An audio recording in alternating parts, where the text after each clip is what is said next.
And I always knew.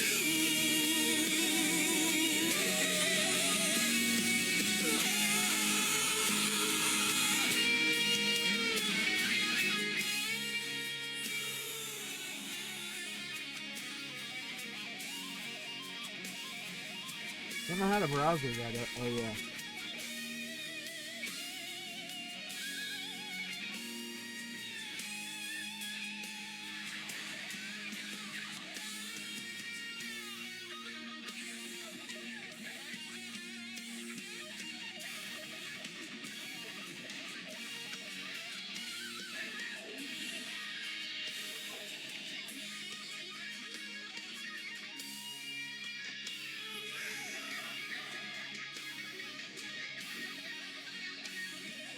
Had to fix the mic. I remember now I was creating songs tonight. I'm gonna go on D Live and Kick now. I've been going on D Live and Kick for a few days now. Okay, here we go.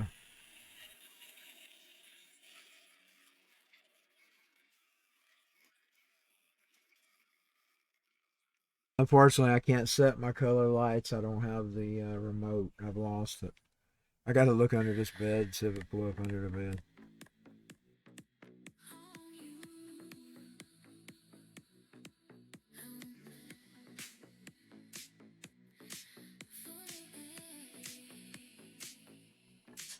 Underboring, it's made to mimic the old, you remember the old time Bubby Eat Bubs? These bubs kind of mimic them. Kind of artificial. Artificial version of them.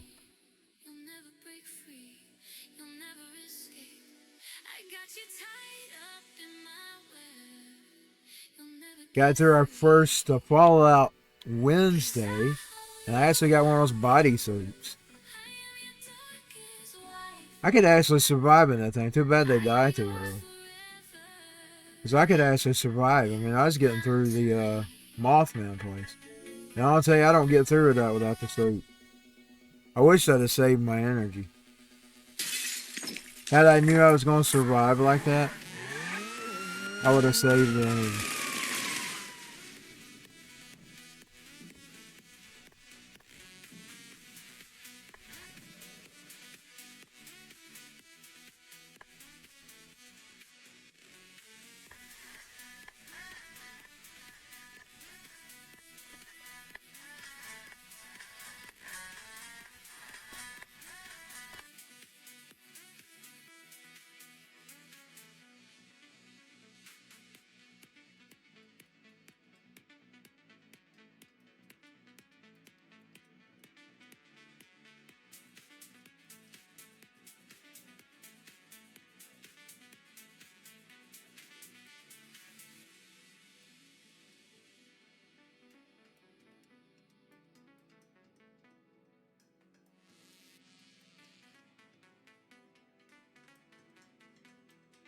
By the way, I'm willing to play devil's advocate about the women involved with the Epstein thing. At the same time, I would be for holding them for justice as well. Just saying, people act like those are just innocent little girls. They weren't.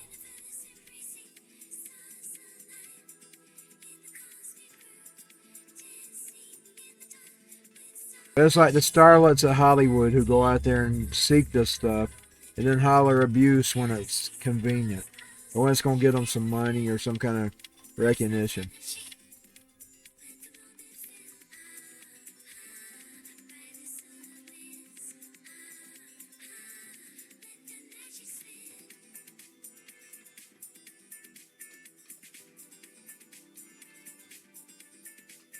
Now the baby monsters, and I was careful about how I wrote that. I mean, the ones that molested and killed and possibly cannibalized young babies. I think what needs to happen to them, they need to take them to Jeffrey Epstein's island and drop them down a shark tank, if you know what I'm saying. They said he had a shark tank. There was actually a hole in the ground that you fed people to sharks. That's what they ought to do to the baby monsters.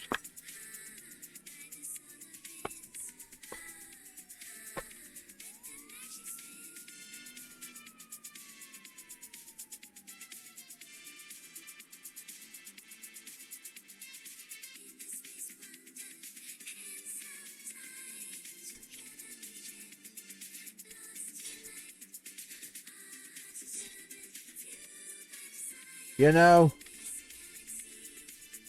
one of the Christian rock bands that they posted a very interesting little comment today. I didn't even think about multi-dimensional.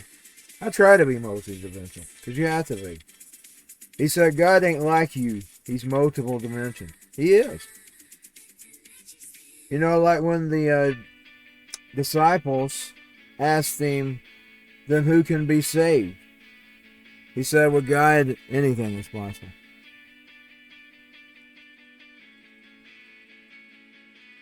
No, he ain't looking at everything through one lens like people does. People looks at everything through one lens. And I thought I'm not the best. Sometimes I get one lens too. I try not to be. I usually get one lens when I'm involved. Like I said, I can sometimes see, like, I'm telling y'all. Like, I can see this person and I can see the devil operating in their lives. And I'm not even talking about from a judgmental point of view. I'm talking about by a sympathetic, like, man, you need to get him out of your life. When it comes to me, I don't have that kind of sight. I don't see the spiritual side of things. Like these attacks and things that you go through in your everyday life, they're spiritual. But now at the time I'm going through it, I don't look at it that way. I get in the natural, in the flesh, and I get fleshly. But if I'd be in the spirit, I'd probably solve it real quick. I'd probably turn and pray, and because that's what I usually do when I see the devil operating in other people's lives. I'll pray for them. And see, nobody ain't praying for me unless you are out there praying for me. But that's what I'm saying. If I spend more time fighting the natural and realize that there's a spiritual side to everything that's going on. So that's why I'm talking about multi-dimensional versus one dimensional. Like, we're in a world of different frequencies. You just don't see it. It ain't even technically probably off planet. It's probably just frequency. Now, I don't really know that for sure, so you can't. I'm not a scientist or anything. So, I mean, but I'm just saying, from what I can tell, we're made up of frequencies. I'd be willing to bet that even though he returns in the clouds and stuff, I'd be even really willing to bet that even the supernatural world is all frequencies.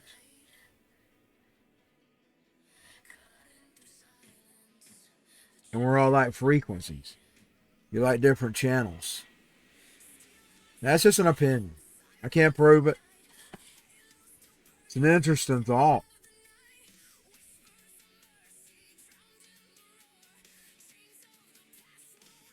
Sometimes I can literally see the devil against somebody. And I'll pray for him. But here's me. He's against me too. And I'll start getting into the flesh and fighting in the flesh. Forgetting that it's a spiritual battle. That's what I'm talking about. I'm usually one-sided when it comes to me. That's a bad thing, by the way. And I need to get past it. Because I bet if I did get past it, 99% of my problems would probably be solved. Because just think all the times I waste fighting in the natural flesh. I mean, that's a waste of time. One, it's a waste of time for me. It keeps me distracted. How can I be worrying, thinking about what I'm going to pray about or this or that if I'm too busy fighting about something? You know what I'm saying? Talking to God about something. It's just a waste of time. But it's part of my one-dimensional thinking. I try to see things. I'm gonna give an example of this, and I don't really have that vision. I kind of wish I did have that vision. I played this game, Valhalla, and she could, like, when she was out walking around in the desert, he could change view and sort of see, like, I mean, he can't do it, but you could go above the, this here, like he would be able to go above the clouds here and look around this whole area without being in the sky, but he could go with the vision. Bird's eye view. I loved that in that game. That was indeed I would use it too much when I was playing it. I need to get my it's on a PlayStation disc is the reason I play it. I tell you I'm lazy as fuck. If I had to get the disc out, I usually don't play them. And anything I had on a disc and I found it cheap online that was cheap, like say it was marked down 5, 10, 15 bucks. After it gets over 15, I'm not fine to buying it. But if it's anywhere from $5 to $15, and I have it on disc, I will go order the digital copy if I see it in the digital store. I got several copies of this right here.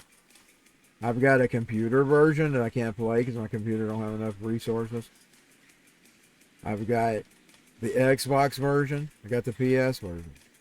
Now the thing about the PS version, I didn't necessarily buy the PS5 version. For the whole summer, from April to summer, they gave it away. I got it during that.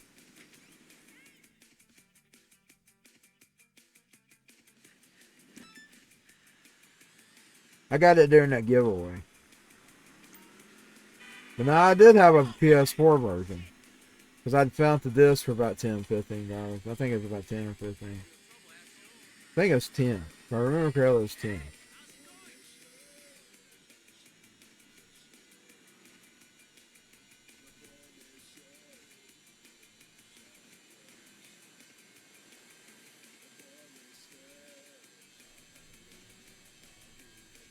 I'm gonna keep complaining about the experimental stuff. Because I was just trying to learn new ways of recording.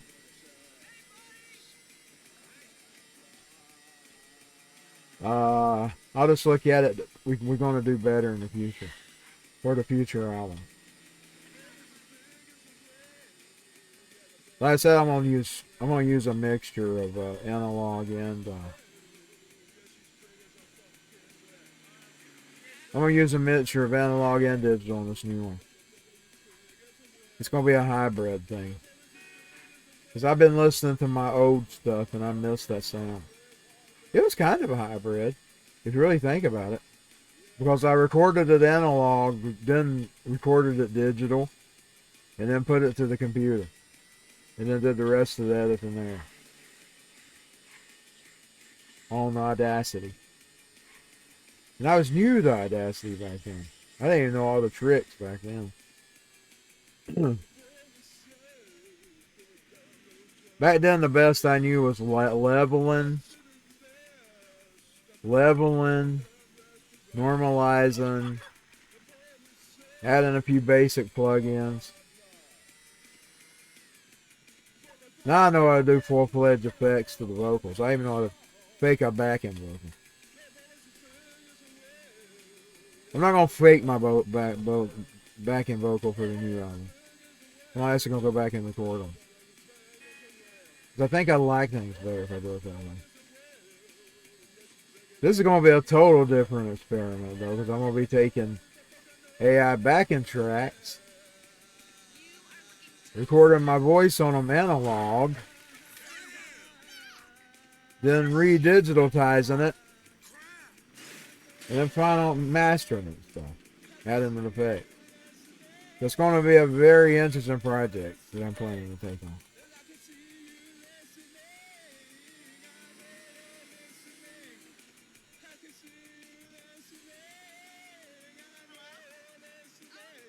Now, I no longer have the 4-tracker, and I was looking at the prices on some of them.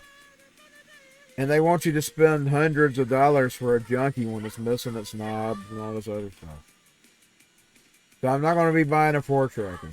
Or 8-tracker right now. They had 8-tracker. They were on tape. Them were high anyway. Them were always on.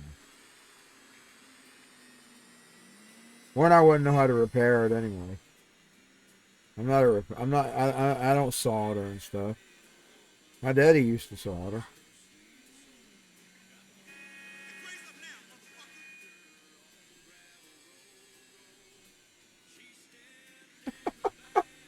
Oh my God. It's tempting. It's trying tonight. I'm not going to, though. I've made the decision to let all that just lie, because it's really past. The boy is really trying. The woman with the big butt was also the bully. And it played those songs back to back.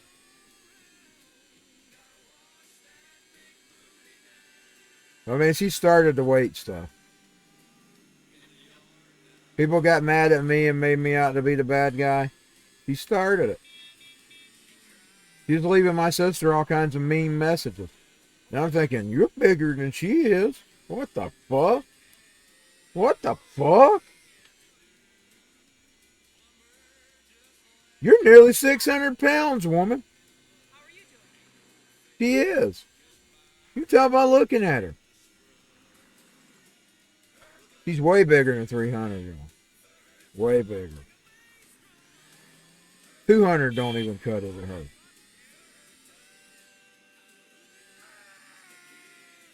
I've been 300. I wasn't even that wide at 300. Of course, now I am taller, so that might make some difference. I forget when you're smaller, it kind of shrugs down on you.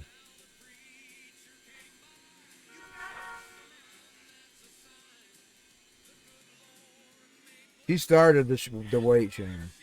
People made me out to be the bad guy, but she started it. She was cruel to my sister. You don't know, that's what I always replied to. That's how I was when I was a kid. I'd tear those people apart when it's mean to my sister. That's why when I saw, what's his name, defending Billy Eilish's sister, I'm thinking, she's just his little sister. He's going to defend her. He's going to defend his little sister.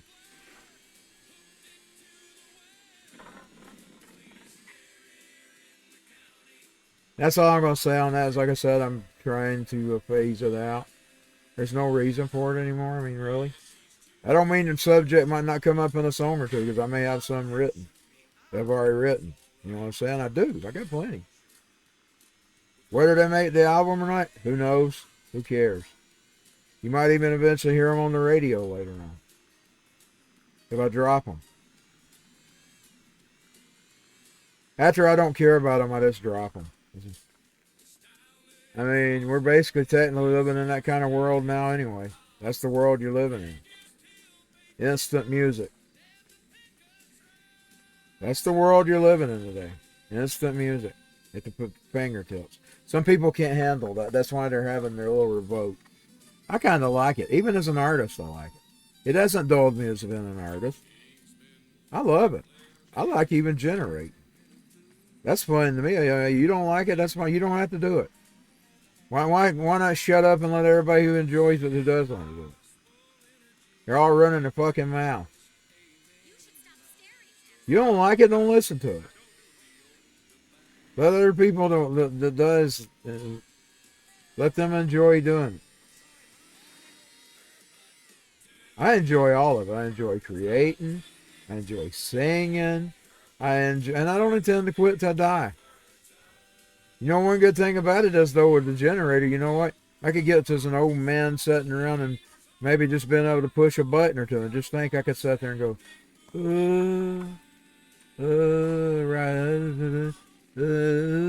type it in there and have a song. You know what I'm saying? I could get to that point.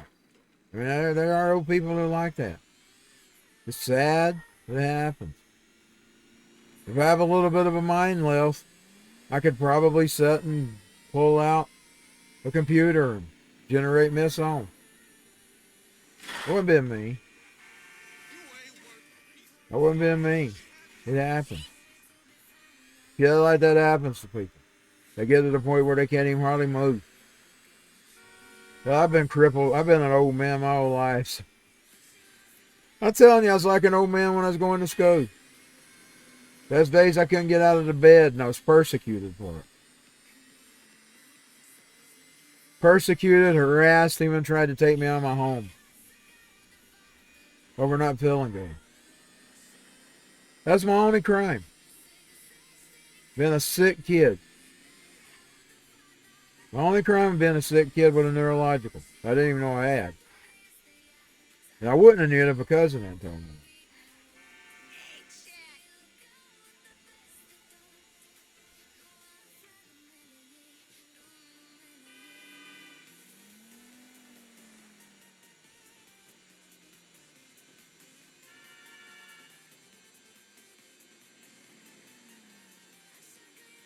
But as long as I can sing, as long as I can record, as long you can guarantee, AI is never going to replace that.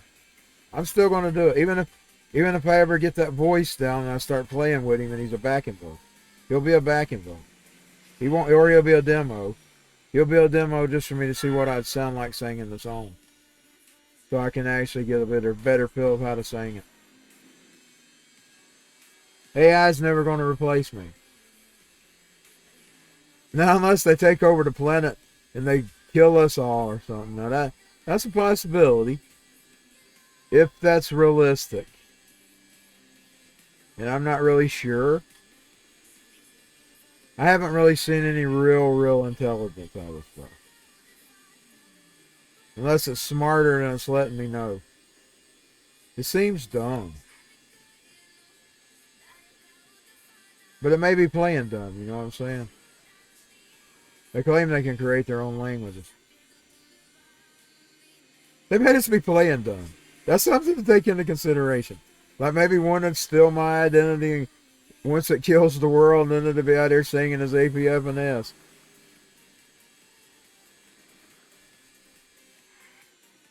But now, I have no actual intentions of totally giving up. I just look at it as a next step of my creation that I can do. And I even count my prompts as mine, because if you think about it, 99% of it are about my characters. And my characters, I've had them long before there was ever an AI. Indeed, anything connected to Jelf and his family dates back to the toy box, with the exception of a few add-ons that were added during the game years.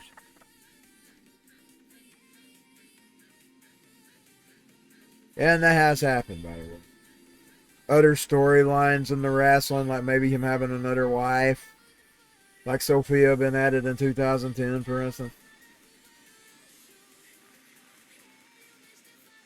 And that was a storyline. He hired a maid and he took up with her, and then she became a full-on character. Yeah, that's something the you used to see in the TV programs. Like you see those rich people fiddling around with their mates. And that's where I invented that story off of.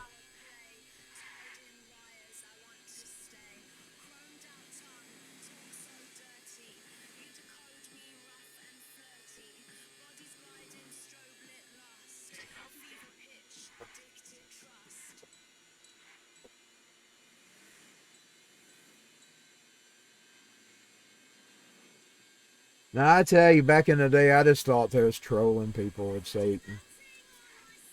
I didn't really think they was really worshiping him.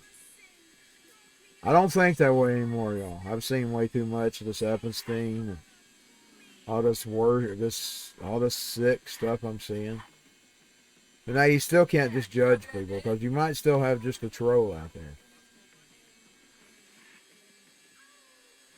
Like Slayer, for instance, I just heard them tell they were trolling everybody. They said they saw Hollywood was scared of all that stuff and they wrote it in their lyrics. And he said they also did it to be different from the rest. He said every one of the grown men were all looking like girls. And he said we didn't want to look like girls. So we decided to go a different route. We saw the fear of Satan and we ran with that. We know Marilyn Manson. He did the similar when he was young. Now, I can't say when he growed up because he did get around that time to vape. And I can't root it out. All I can say is,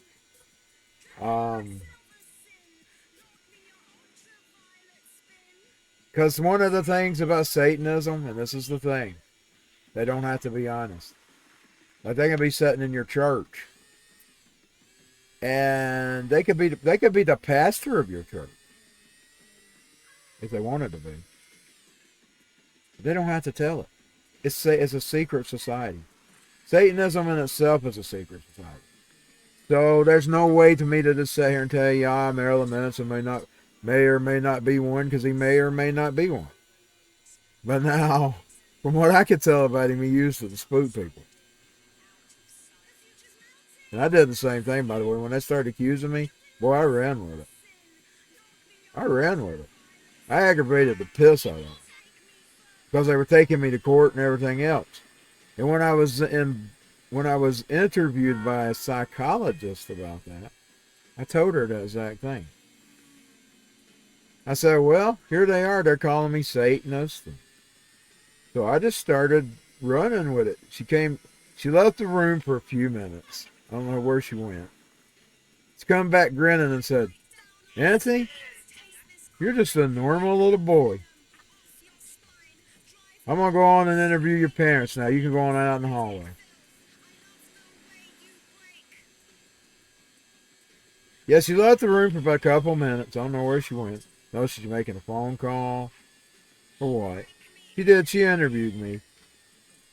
And she asked me about it. She said, why are they saying you're a Satanist? Can you tell me? I said, well, I think it has something to do with this.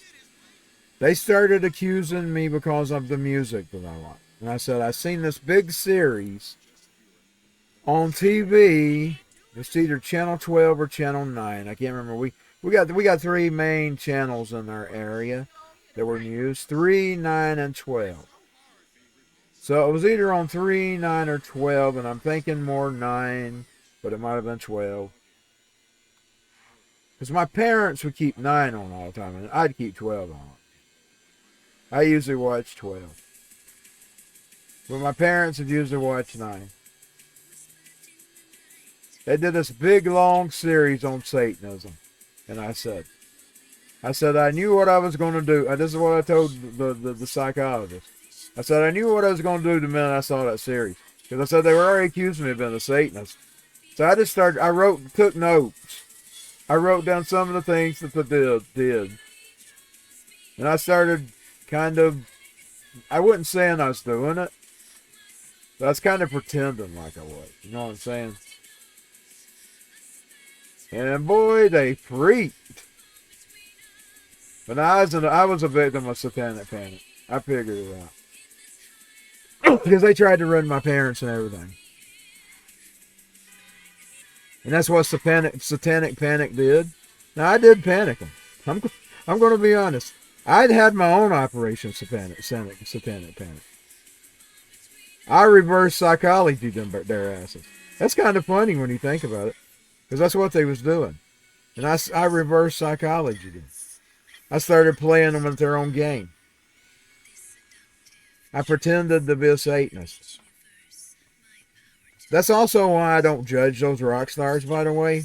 Because I did it. And because I did it, I think somebody else could do it. You see what I'm saying? So I don't judge them. When I just think they could be trolling you. But now if I start seeing true evidence, I kind of change my mind.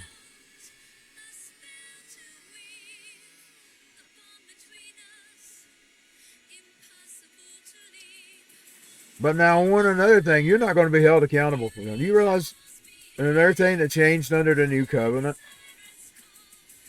You know, back in the day, he kind of used to hold people accountable for the whole group.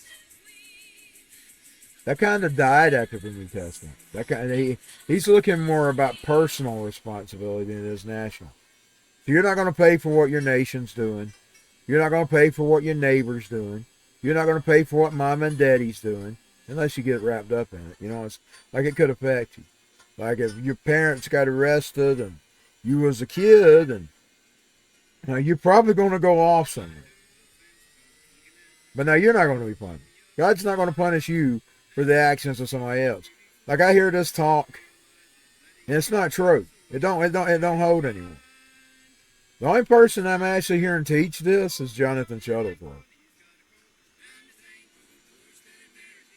You're not going to pay for what everybody around you's going to do. He's got personal responsibility. That's what it's about, the salvation. It's getting out here telling people about the gospel so they can choose to be saved. They can join Jesus.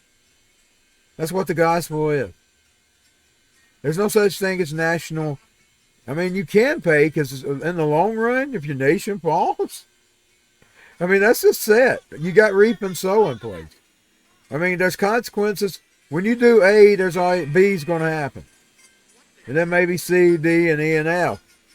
Like if you got a bunch of, you got a planet of gays. And there's no way of mating. And I'm talking about they don't even mate, like they're just totally gay. All the women are lesbians and all the guys are gay. They're not making babies. There's no recreation of a, like say they don't have a medical way. You know, they're trying to come up with that, by the way.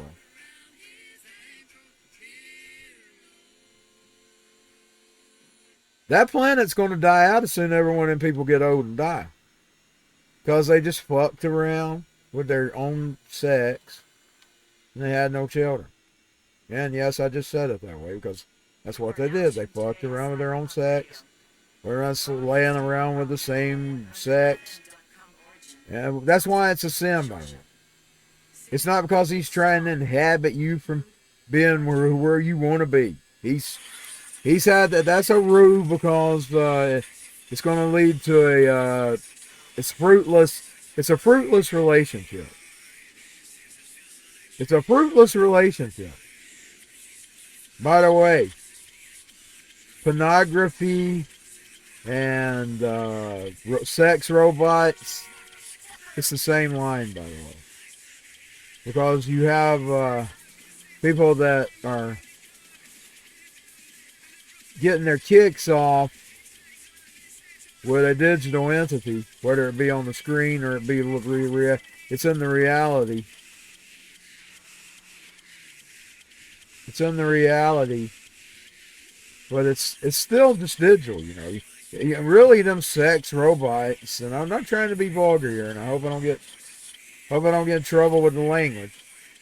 I am an adult channel, so, and it is night, it's the middle of the night. It's fruitless. It's a fruitless. That's why he calls it sin. Don't you get that's why he calls it sin? But there's this one scene in the Bible, and I'm gonna get explicit. Give me a minute, because he strikes this dude dead. He's sleeping with somebody. I think it's somebody he wasn't even supposed to be with. I'm going off memory here, because I remember the first time I heard it. You know me, I'm a child. And I got dark humor. He let us see the semen fell to the ground. God saw that as a wicked thing, and he struck him dead. And that's in the Bible.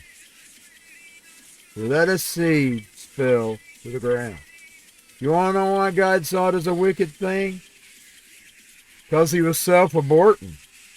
Did you think about the... Oh, that kissing you mean in an abortion card. He was doing... What did they call that? It's like the... what? Oh, there's a word for it. It's so... why am I losing that word? It's because they talk about it, you know, about the health care. It's sort of like taking an abortion pill, the morning after pill. He's trying to make sure you don't get that woman pregnant. He's letting the seed spill to the ground. There's a word for it, and the word's not coming from it. What is that word? What is that word? Because there's a word for what I'm thinking of. It's like the morning after pill. God sees that morning after pill as wicked. He really does. He sees the abortion as wicked. Because he struck that man dead just for spilling a seed on the ground. So that's kind of like what you're talking about with the sex robot, or the pornography, or the gay same-sex relationship. It's all the same. It's the same debauchery. It's sex without the provision of, well, I mean, married couples, they kind of have it that not just have children, you know. But now I guess he covered that because they were married. But those other versions is outside the set of marriage. But now the pornography and the sex robot's kind of the same. Because it's the same thing. It's just the difference is it's instead of a hand, it's a built thing. I'm getting off this subject. That's horrible. I'm talking horrible talk, but I'm being truthful. You know, I am being truthful. It's probably really this discussion that probably needs to be had, because I don't think most people realize that. And that's the reason the Bible frowned on that, because it's like I said, you got to plan it, and you got every guy gay and every. That's why I quit playing that video game, by the way. You remember the one that looked crazy? I like those colors, those cyberpunk colors. I got to play in that thing, and the guys were all gay, and the girls were all lesbian. And I thought, fuck this bullshit. This is sick, man. I mean, I'm okay with having a gay character here now. And Guide wouldn't be, because he don't like the lifestyle. But I'm saying I'm okay, like I said, if it's a storyline. And I'm okay now as long as it ain't been pushed down my throat. If it's having an agenda and it's pushing it, then I have a problem. But say just the character, because in the world if you were in the real world, you're going to run into somebody that was gay. You're going to run into it. I mean, even I got some of them in my storyline, I just don't focus on it. I mean, I got a whole tranny. Had her for years. Her name's Anita. Been in JCBW for years. I rarely even focus on Anita. I call them trans Anita. I don't even focus. Sometimes I'll make trans Anita a girl character and a male character. If it's one of them games where I can't put her in the ring with people. Because she's meant to fight everybody. I don't let her win titles though. Like I won't let her win the woman's title. Because I feel like it's a woman's thing. The trans Anita's never able allowed to compete for the female title. The ladies champion. Now she can compete for the males. But she can't compete. Anyways, I'm going to pull that trans Anita. I think it's in several of the games already. I'll pull them out and show it to you. Since when I get through with Michael and that, I'll go into the game and show it to you. I may not have any of those installed on the console yet, though. You know, I had them. Sometimes you have to install the old game. It'd probably be on my PS5. If it's on the PS5, I can't get to it. Oh, that reminds me. I need to. Well, let me try to get this pizza. I got to check something. I'm having to keep my eye on something right now.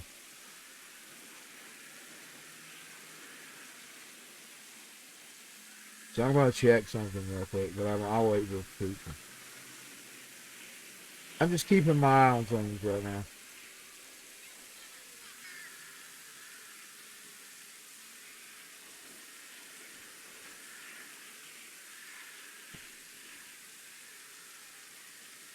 I just got to check. Make sure everything. Okay, let me go and get his pizza. I'm probably going to time out on this one. This one looks far away. So close, but not far, far.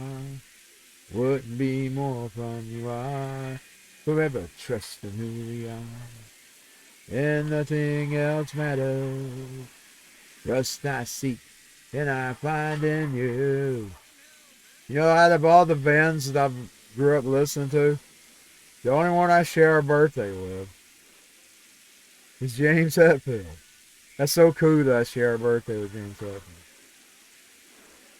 Although I'm going to tell y'all, you know who wins the argument with me? I'm not trying to flip Metallica fans on. Dave Mustaine will always win with me. He's my favorite.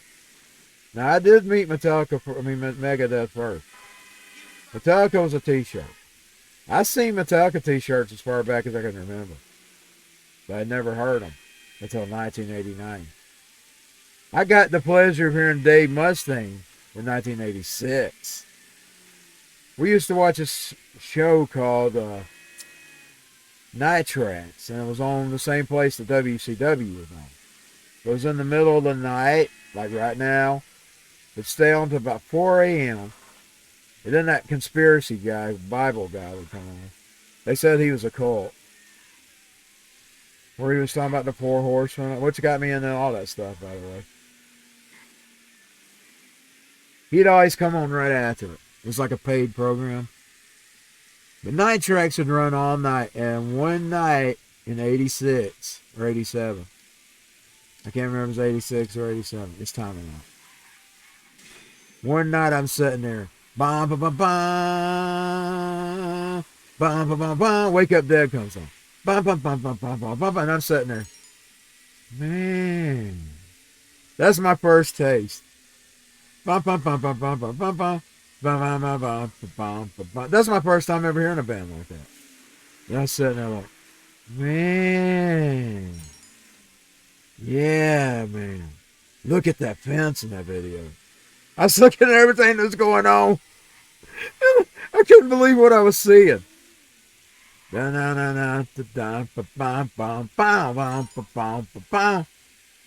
wanting to see it now. Oh, boy, now that I got that over, I'm just going to get off for a second and get up for a minute, check up on something. I just need to keep my eye on something.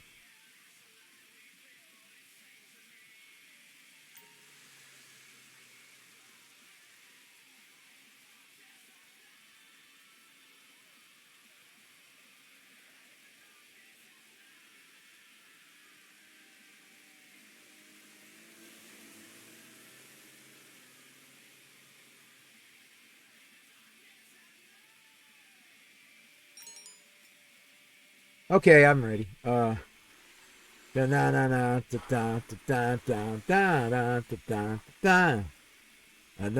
was my first taste of that type of music. I mean, I hadn't heard Slayer yet. I hadn't heard Metallica yet. I'd heard AC/DC. AC/DC was the hardest band that I had heard at that time. And I'm telling y'all, it blew me away, and I remembered him. Now, I didn't actually get to get his music until years and years later. But I never forgot seeing Wake Up Dead. I never forgot it. That left a stain on me. And later on, I would see Peace Sells.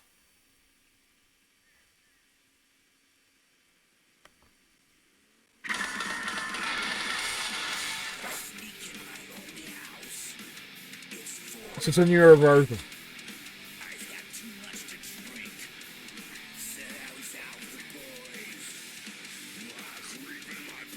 But that's the first time I ever heard that type of music. It warmed me over immediately.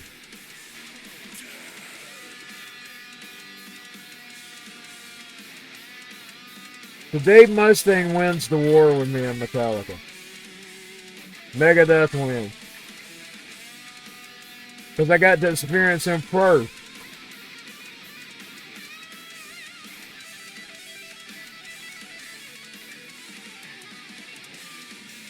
By the way, we're up 40 years into that now. If it was 86, it's been 40 years. If it was 87, it's been 39. Damn. It's a long fucking time, man.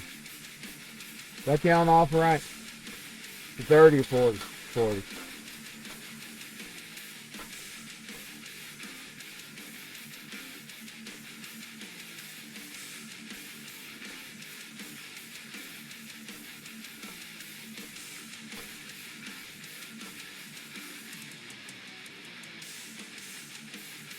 That's still a killer ass song. That's still kid song. I'm listening to it now. There ain't much that can kick that ass.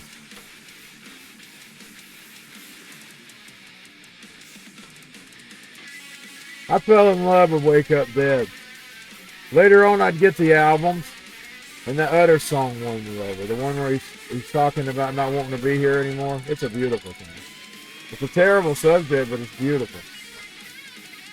He's talking to somebody in my hour of need. No, you're not there. Actually, I got to hear that before the album. When we used to go to Florida, there's this one really cool rock station.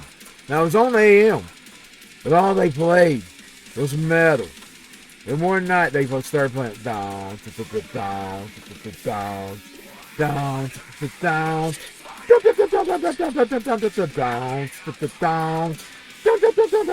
I fell in love with that too, by the way. That's probably about my third Megadeth song I heard. Or I actually got the album. Now what won me over was Rest in Peace. That's when I became a Megadeth fan. I came home from school, off the bus. I turned on the TV, and there is Holy Ones. And I knew I was getting that album, and I got it. And that's the first album I ever bought from Megadeth. I was having trouble finding the Killing Is My Business. And I used to ride a bootlegger. He was in Chattanooga. Now, I never knew it was a legitimate copy of it. I mean, it looked like one. It was wrapped. He had a cover. He had a little cover. But I never knew if it was legit. I told him. I said, there's one Megadeth album I'm looking for and I can't find. What is it? I can get you anything. Anything. And I said, you can? I said, yeah. So let me know what it is. Killing Is My Business. Oh, that's easy. He says, I got a copy at my store. Your store? I said, oh yeah, I run a music store. Up here in Chattanooga. That's what he told me. I run a music store. He says, that's how I can get you anything. I can get you anything legal and illegal. He told me that, but don't tell anybody that. That's what he said. I can get you anything legal and illegal. Well, he got me a copy of that. I think he sold it to me for about $7, if I remember correctly. He knew I was a kid. He knew I saved my lunch money up to buy tapes. I did. Boy, I got in trouble for that, by the way. They got on to my mama, accused her of not buying me lunch. And they called me into the office one day. Your mama tells us that she's been giving you your lunch money. They didn't let me do it anymore. They started getting it from me after that. Because I didn't eat for months. I just eat when I get home.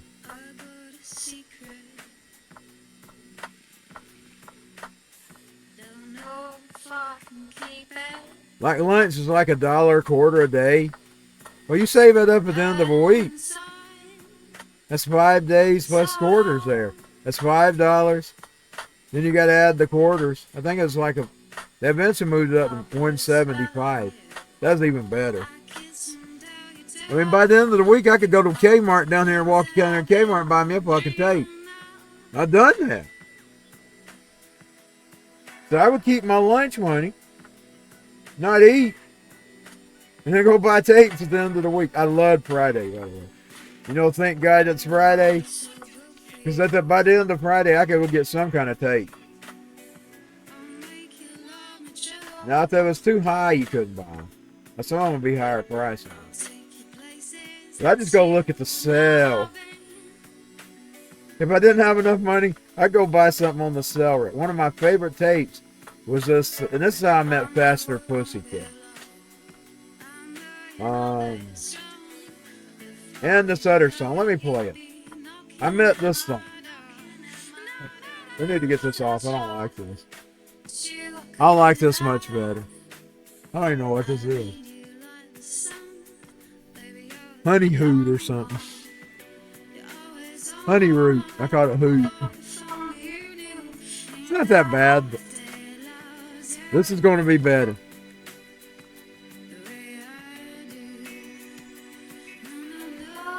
I don't know. Depends on what your taste in music is. I don't know whether you'll like this better or not. It's a Celt. I never did know their name. It's a band called a Celt. This is from Moscow. Live from Moscow. But I met this song on that tape as well. It was a compilation. It had Faster Pussycat, this on here. And it also had the song Bang Your Head on there. Oh, that's when I fell in love with Bang Your Head too. Oh, I got double vision. I actually pulled it high. I ran into this song. Loved it, man. I'm telling you my metal stories now. When I fell in love with heavy metal music. This is what I liked before I went deranged. We're talking about 1989. I got in trouble for keeping my lunch money. I think it's like $1.75 by that time. But just think, 5 days, $5, then you add the 75 cents or so. By the end of the week, I could buy me a fucking tape. Then they eventually caught me and the teachers started taking my lunch money at the end of the day, and then they would tell me to go down and get a charge. I mean, at the first of the class. They got where they was doing it. When they caught me.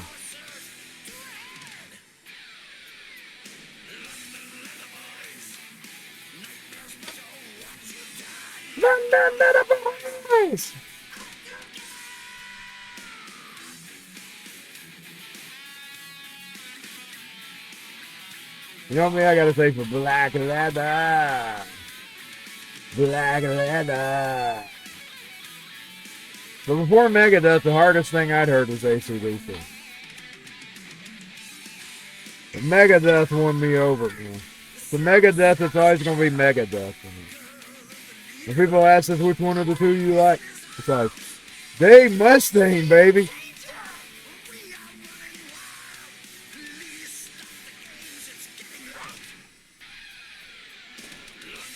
And I'll tell you, the fact that I can still tell you the tale of the first time I heard a song, that tells you what a wonderful player he is.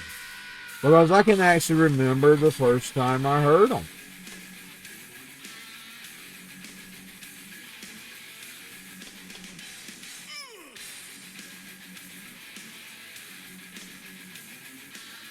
First time I heard Motley Crue was on USA's,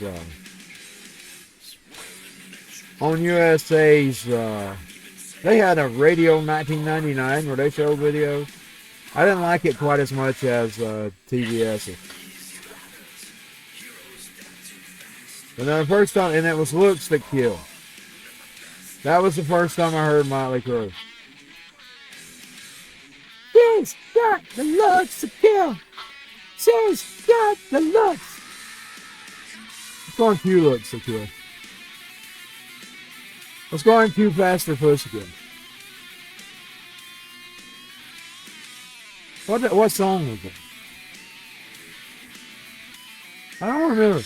You know, Faster Pussycat, man, we're talking about, that's some more of that history over there. That little club. They played there too, you know. Why am I not following them?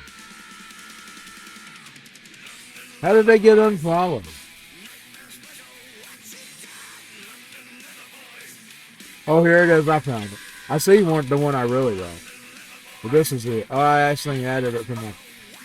I actually had it downloaded. Why do they want to download it? Maybe it's added. We'll see. If it plays, if we know it. I see my favorite Past the Pussycat song. This is the one that was on that same tape with this. This is the one that was on that tape. This is the first time I ever heard Past the Pussycat. Well, I didn't leave the cart.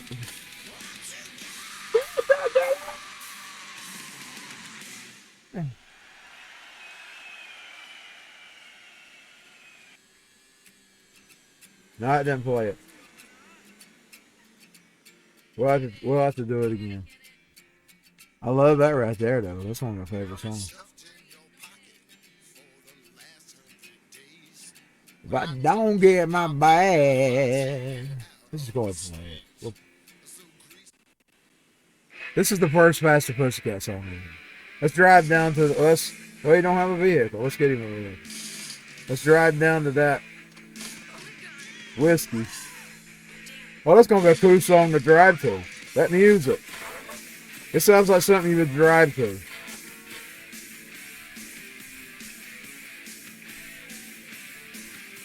Let's go down to that whiskey. Stereo. This first ever Past the Pussycat song right here. Rock and roll.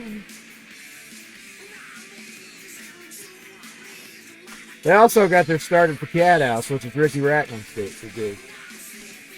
I still follow him, you know. I love Ricky Ratman.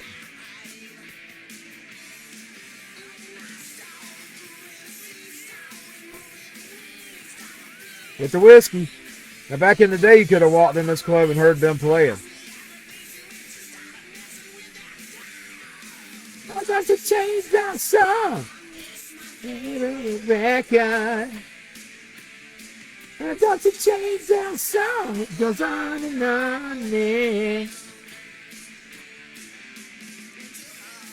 I don't know what he's got here. We'll do whatever he's got.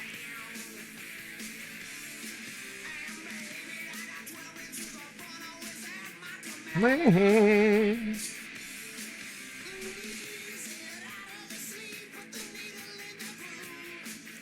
Mama, mama.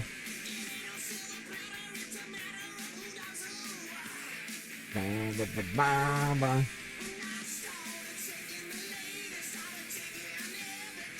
I only got to see them once, but I'm glad I got to see them.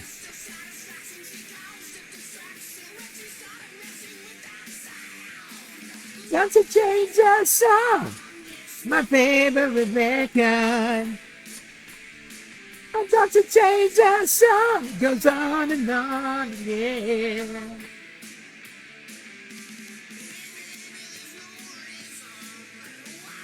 That's cool looks to kill. I know I'm gonna get muted.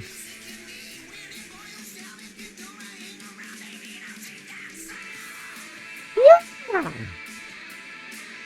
Woo! Yeah. Static X said the words to kill. What if it's the same words to kill? Oh, cute. We'll find that. It may not be. And I love Static X. That's so.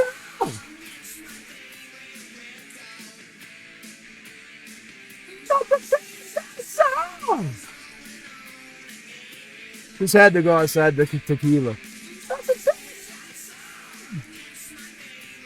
Because back in the day, you could ask them went to that club and heard them playing. They probably still play it every now and then. I know them other bands play the place. Oh yeah, that's it.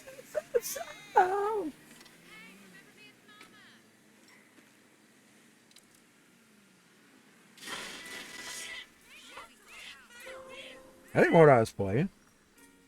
It's ignoring my cues again. It is! Static X! Looks to kill. I'm going into red. Sorry, y'all. You know, I had to add a little bit of to it today. It's fine tonight. I take a razor shot. Wait. Yeah, to let you apart. Go. That's him on like a crotch. If she don't get away. Oh yeah, Mama, make it back. She's got the looks like kill. The kill. She's got the looks like kill. The kill. Oh. I need to at least do one heavy metal song. You know, I keep saying I'm going to do a metal album and I never do it. I'm going to do one song. You one song for you know. I got to do a heavy metal. Because before grunge, it was metal. I was the metalhead. That's why they picked on me. When they found out I liked Paul Abdul, they all picked, them girls all picked on me because they thought of me as the metal kid. And I done turn up the power. She's got the same kill. That kill. She's got the same kill. That kill. She's got the looks. Looks to kill. She's got the looks to kill. The other Motley Crue song, well, I'm just going to have to play it, unfortunately. There used to be a place where you could clear everything. I don't know where it's at anymore.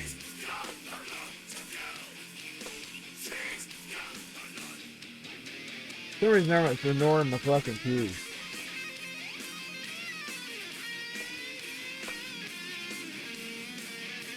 Because I'd play that other song I saw on there. I loved it too, by the way. It's we'll actually play Motley Crue.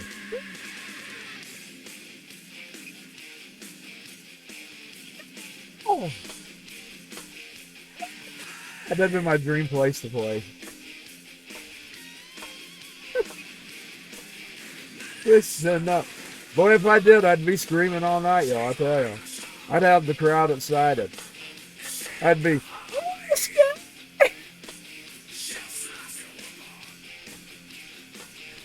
because I heard of it. I used to buy the bootlegs too. From the bands. That'd always be the one I'd buy. Like if I found the whiskey, I'd buy the whiskey. I like that title.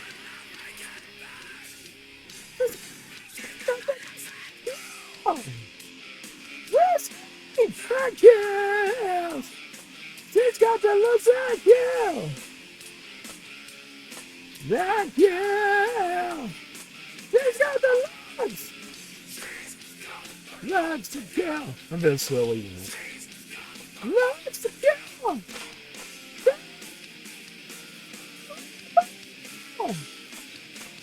She's got the looks to kill. I'm feeling the energy. Boy, I bet if I was on stage, I'd probably wear myself out. That's actually feeling the energy. She's got the looks to kill. She's got the looks to kill. She's got the looks to kill.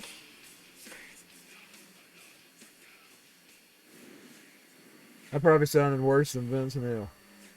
They like to pick on me, you know. But at least the energy was there. Hold on now. Now we're going to cue the real Motley Crue. I just had to play Static. I love Static. Now let's see. What was that called? Here it is. And this is the second song I saw on that song from you talking about the video? I don't know which come out first. But it was the second. That scene. In other words, I don't remember if Looks the Kill came out first or it came out. Oh, the demo. Let's play the demo. You'll recognize it. I love this song, baby. And I love demos too.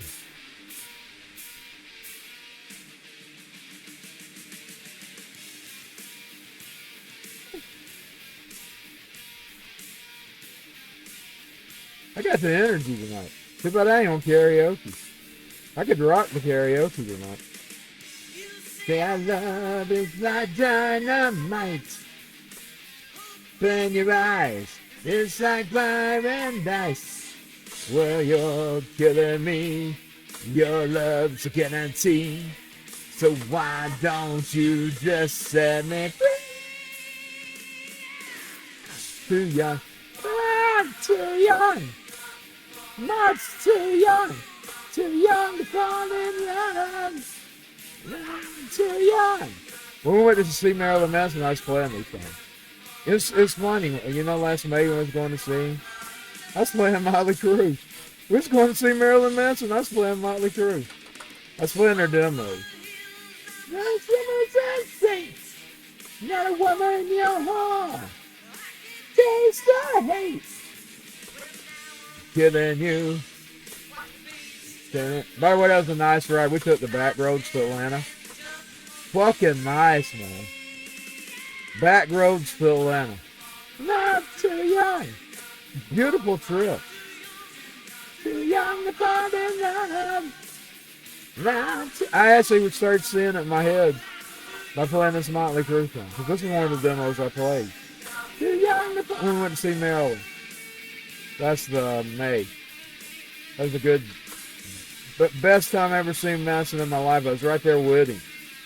I can still remember that song starting, that red. That red hit me in the eyes. It was the reddest red I'd ever seen in my life. When he done that whatever it's called, the one I love. When he's talking about washing the floor with the dirty water. About it should be them that should be ashamed, not you. I mean, it should be me, not me that don't need to be ashamed. It's you that need to be ashamed. I love that song. That's the reddest red I ever seen in my life, y'all. It hit me right in the face. I'd never been in that much red light. I'm too young. Not too young.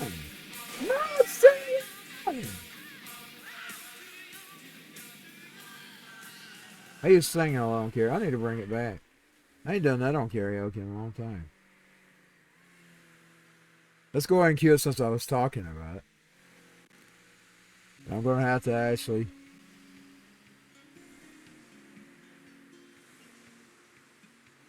Not if you understand.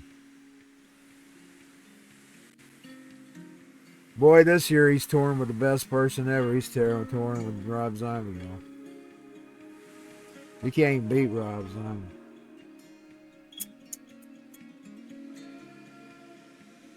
You can't beat Rob Zombie. He's actually touring with Rob Zombie. Here, no, that's not. Here it is. Here it is. I'll get it to play. I hate when it don't let me cue. But that was the reddest red I'd ever seen when it hit my eyes. Smoke. I can still see it in my head. I got it recorded. I can still see it. The sun. But that's what I spent the trip right listening to. It was mostly Motley Crue. I did change. I listened to a little bit of Megadeth and a little bit of Guns N' Roses. And Manson too. But I was playing a lot of Motley Crue. Mainly their demos.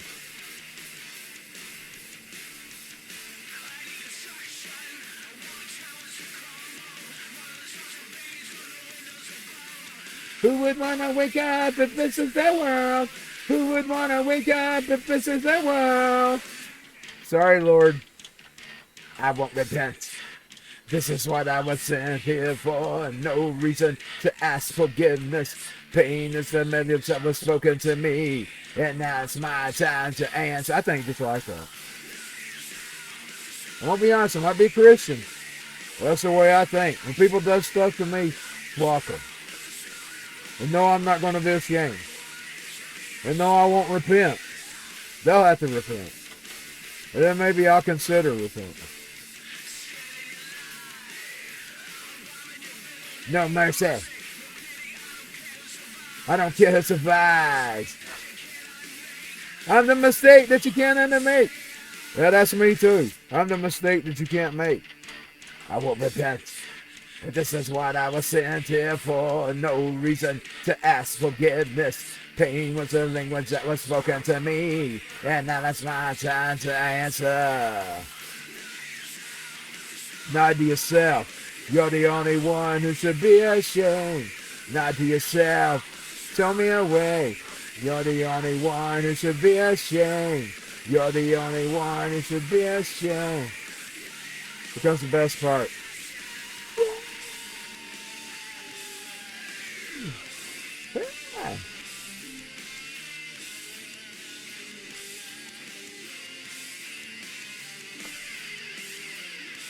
Yay! Yay! Yay! Yay! Yay! Yay! Yay! Yay! Bill, they'll try to shame you. They'll try to shame you for not taking their disrespect. Fuck that. Wash the floor of the slaughterhouse with the dirty water. Buckets of dirty water. Fuck them. I won't repent. This is what I was sent here for. I won't repent. This is what I was sent here for. I won't repent. This is what I was sent here for. I won't repent. So, show me the way. You're the only one who should be ashamed. Not the... Well, I got a lot of energy. I should have been karaoke. You're the one who should be ashamed. You're the only one who should be ashamed. Dude, all my voice is still fucked up. I got all this energy.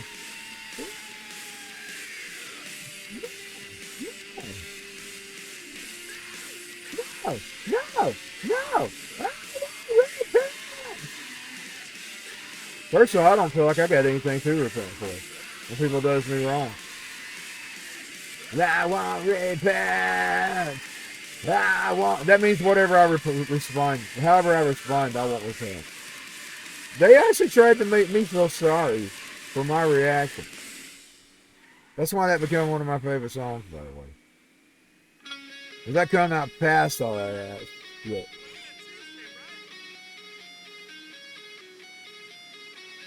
They actually tried to make me feel ashamed for things that those people did to me. And they got more mad at my reply than they did the people that done it. And I said, fuck that. And no, I won't repent. And no, I'm not going to. And no, I don't even think God cares. Well, I'll be honest, I don't think He cares. You know, even He calls for you to repent. You know, that's a part of it. Look it up. Look up what forgiveness requires. It requires repentance. You don't repent, He don't forgive. And neither will I. Neither will I. No, no, no. I won't repent. Neither will I. You passed the strip.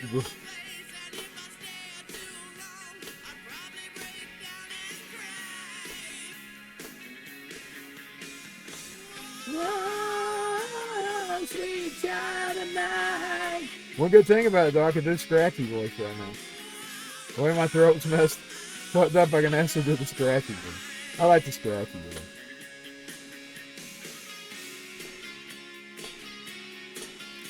I can't always do the scratchy voice.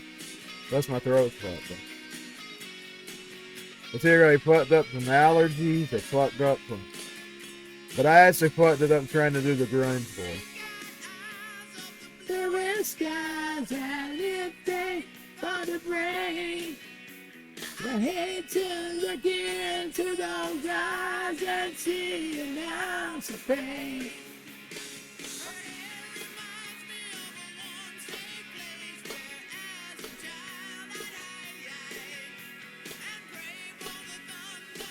Of the rain to quietly pass me by. That's taking a job, but I think he did earn some money.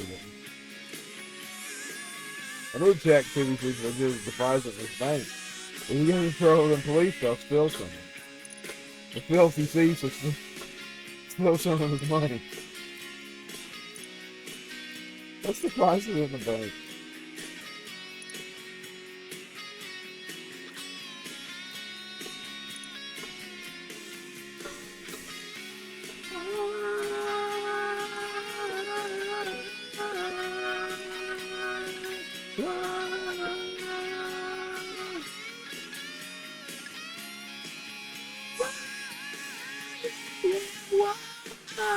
Motley Crue's one of them bands that look like the girls, by the way. Indeed, dude look like a lady is about Vince Neil.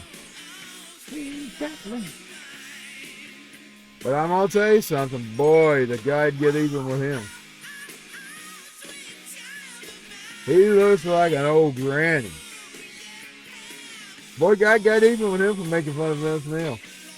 There's Vince Neil, he don't look nothing like a girl now. He looks like a man. He's like a big old man. Big old dude. Big old male dude. He looks like a big old man now. And I mean, poor old Steven Tyler, he looks like an old lesbian. Boy, guy got even with him for making fun of Vince Neil, didn't he? He looks like a old lesbian. I ain't the only one that says that. Read comments.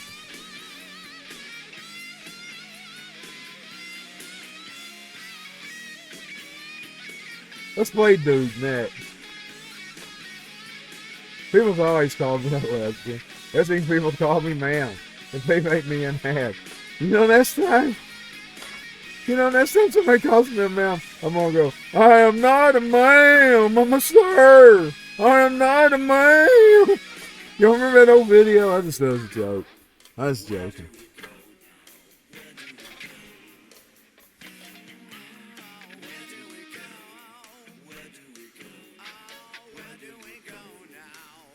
Let's play dude that's like a lady. I ain't done that on karaoke in a long time. I need to pull that out and do it on karaoke. I ain't done it in years.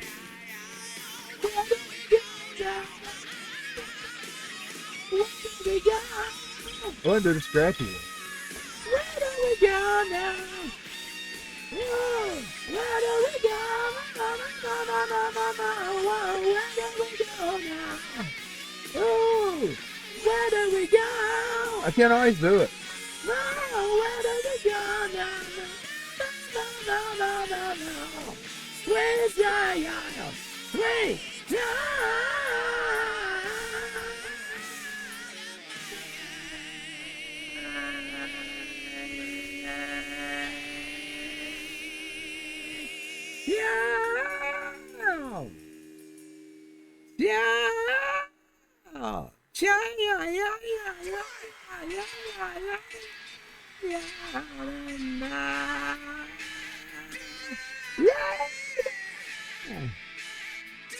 I had a good time tonight. It's gonna be one night I ain't gonna go off. They're having a good time. They all started me talking about Dave Mustang. Boy, he made #1 too.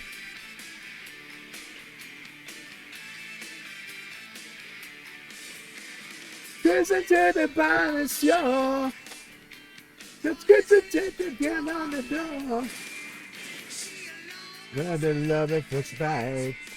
Yes, so maybe you're wrong, but you know it's alright. That's right. Can't even know the word. The backstage we're having a time of our lives until somebody says, forgive me if I seem out of line. Then she whipped out the gun and it blew me away.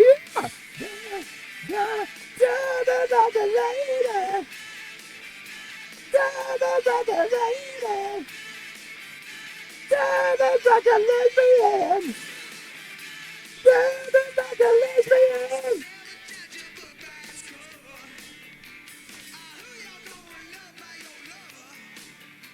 Hey, love him. Love this guy. Yes.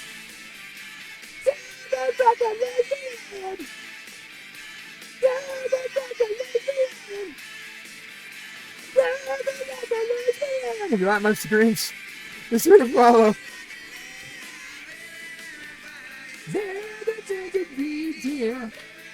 That's all to make me look an old lesbian when I get old. They've always called me a ma'am anyway. Jimmy! Jimmy!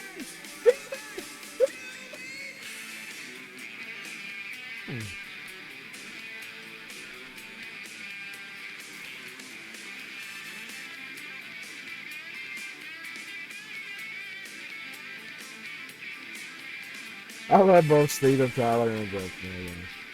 I love them both. They're a part of my past. My rock and roll memories. Yeah. My favorite Aerosmith song. Now, y'all got to remember, I grew up with them. I grew up hearing, like, and Dream On.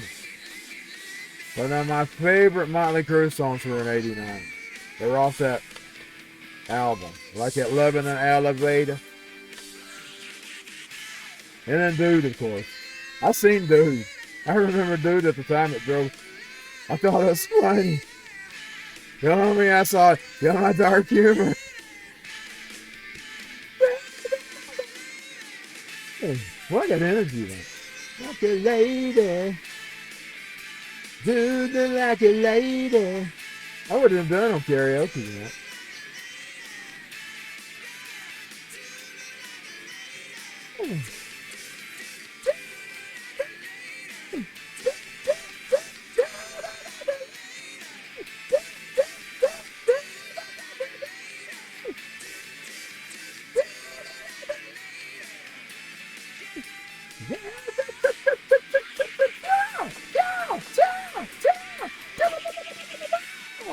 I love that part.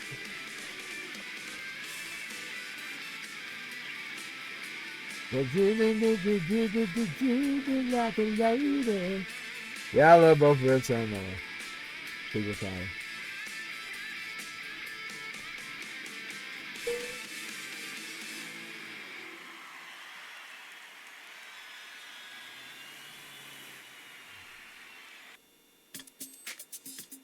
I don't know what's playing now. Let's go find out.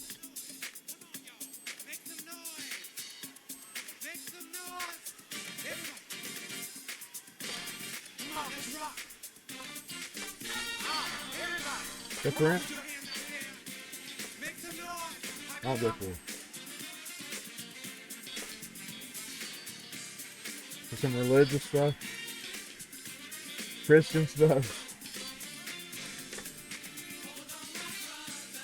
That's a gospel. That's a gospel. I like gospel.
the soul. Rebuke you out of the spirit. Rebuke you out of the home. Rebuke you out of the tongue. Rebuke you out of the dark humor. Yes, Lord. I love this song, man. People goes on about Snoop Dogg. That's one of the best gospel songs ever.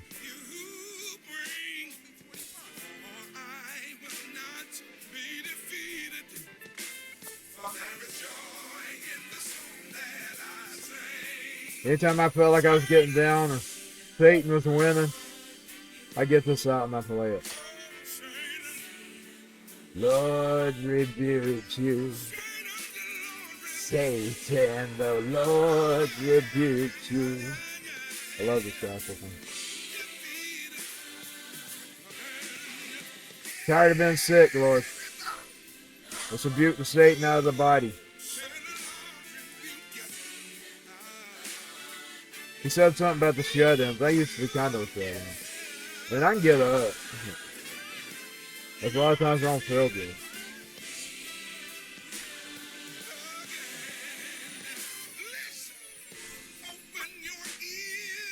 I ain't mad you missed a few concerts because of sickness. I missed David Allen Coe and Elton John. Had tickets for both. Weren't able to make me to one of them.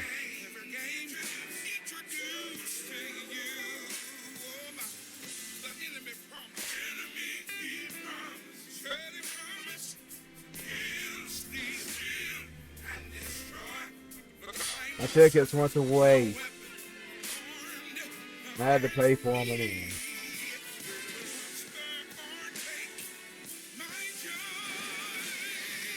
Satan, the Lord rebuke you.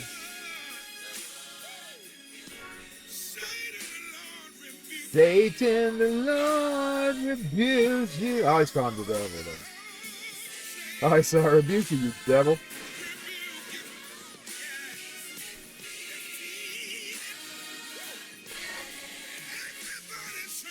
Satan, the Lord rebuke you.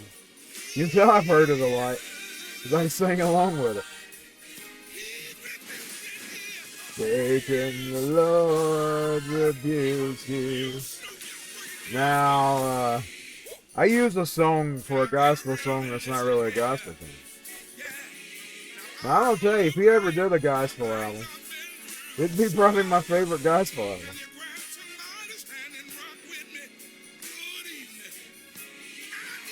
But now, if he did a gospel album, he'd do it his own way. Because like I tell you, he has his own opinion on the Bible.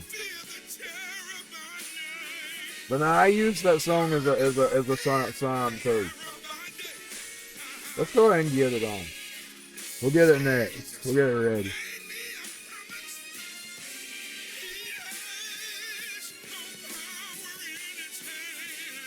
Satan, the Lord rebuke you.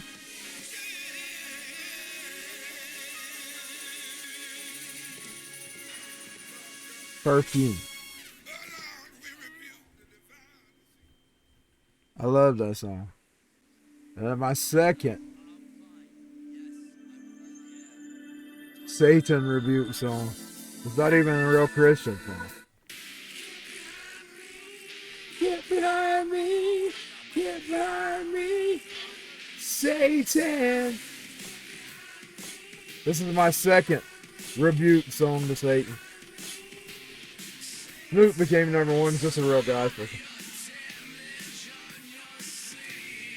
But the Melon's my favorite, though, by the way.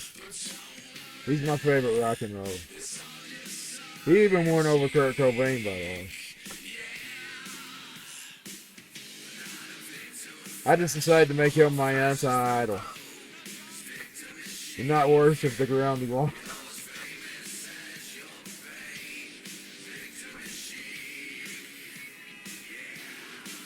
If you conjure the devil, you better make sure you got a bed for him. That's a wise saying right there. It's basically telling you better be careful what you're asking for. You want that devil in your house? You better make sure you got room for him. For hell, because you know sometimes that devil stuff come back to haunt you, wishing that bad stuff on people.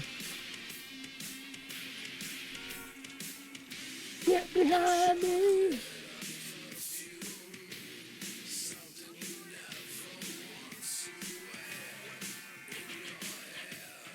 In your hand, sing, sing. Get behind me, get behind me, get behind me, sing, sing. If you conjure the devil, you better make sure you got a bed for him to sleep in. That's a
bird or a fish. My little frogs that I used to cry over when they died. I don't really get sad. But when I was a kid, boy, I'd bawl over them little frogs. I'd find them little frogs, I'd carry them around in my dish, give them food to eat. Then I'd get up the next morning, they'd be dead. Of course, they fell out of trees, you know. They were probably injured. I'd bawl my little eyes out.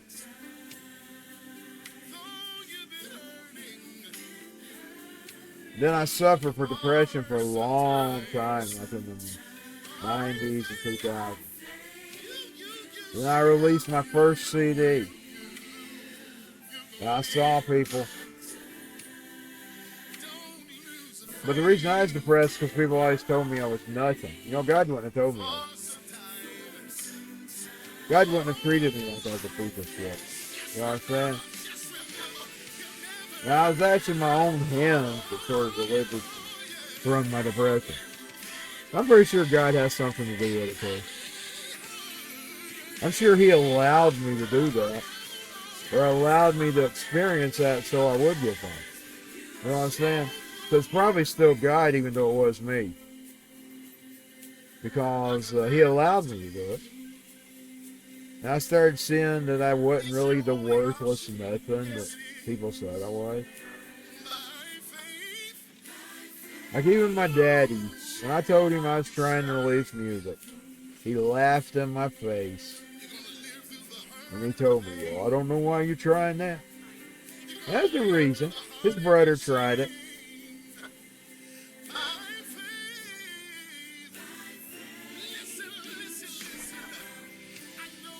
He did. He laughed in my face.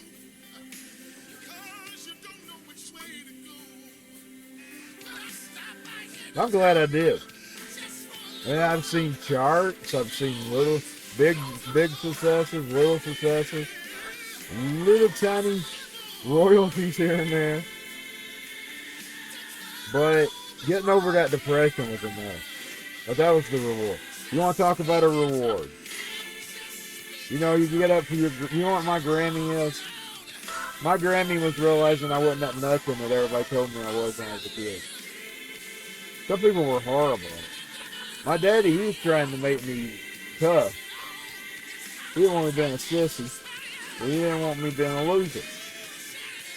But now there was teachers and stuff that were really, really cruel.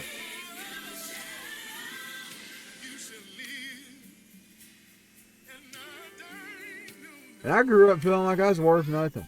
I didn't feel worth a damn.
All things can be healed in time.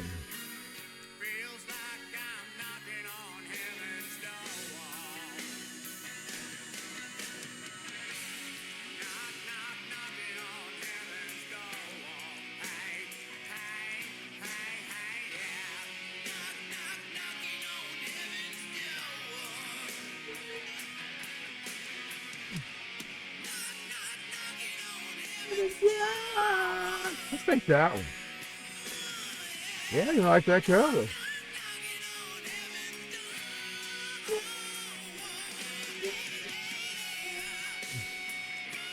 Yeah, I really need to just quit fighting with sucky people. Because at the end of the day, they don't really matter.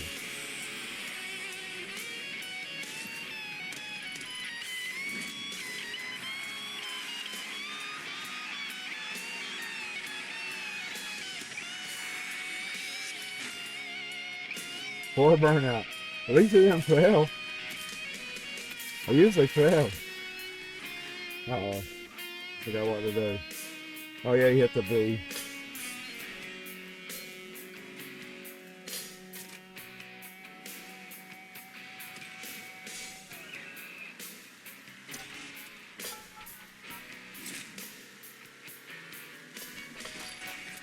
Too early. I'm gonna fail.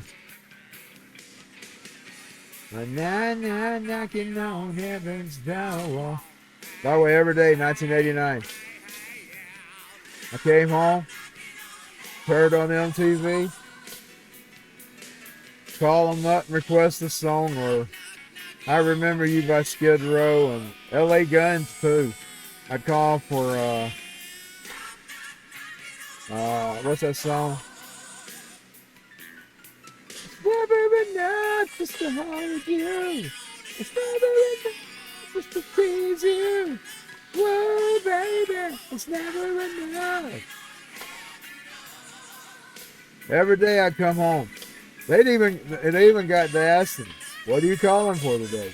Is it going to be knocking on heaven's door? Is it going to? I'm telling you, the people that would answer the phone. Is it going to be knocking on heaven's door? I remember you, or never enough. They knew what I was going to call for. Then later on, I added, sometimes she cries when she's alone at night. Sometimes she weeps when she's scared to go to weep. I'm telling you, my rock and roll memories.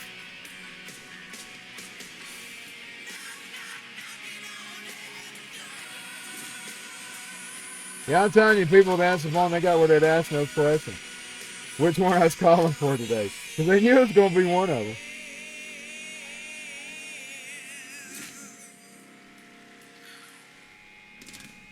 It's usually knocking on heaven's door. One time I fooled them.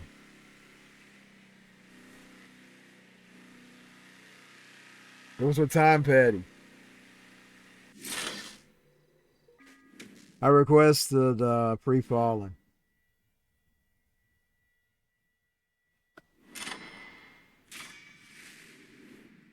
And I know that was Axel's fault.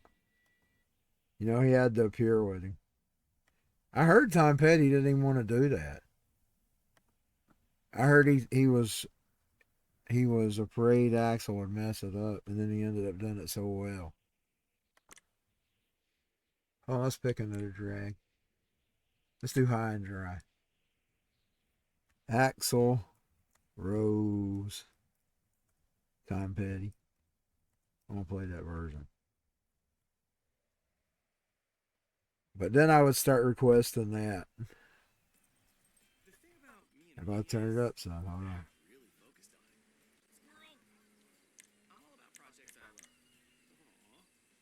Finding extra in my budget for an emergency fund, well, a region screen print plan really helped me think about spending and saving. Plus, Trip took a little extra.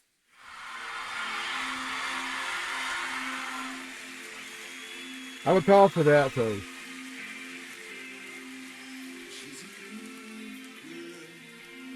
Life's a mama, was Jesus. but I never could see. She's a good girl.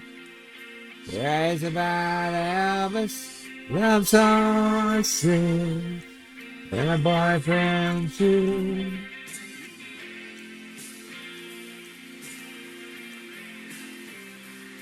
And it's a long day, living in Reseda. There's a freeway, running to the yard. And I'm a bad boy, cause I don't even miss her. I'm a bad boy. Woo! Yeah, I'm real. I'm free falling. Yeah. I'm free falling. And all the vampires walking through the valley. The west. Now y'all know what Autumn 89's about. That song. Boulevard. Bad boys. They're standing in the shadows. And the good girls. They're all my broken hearts. And I'm free, yeah, yeah. Yeah, free falling. Oh,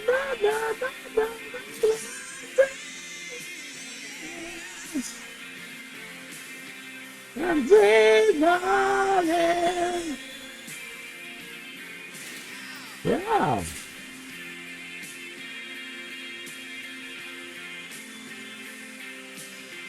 Free falling now, free falling now.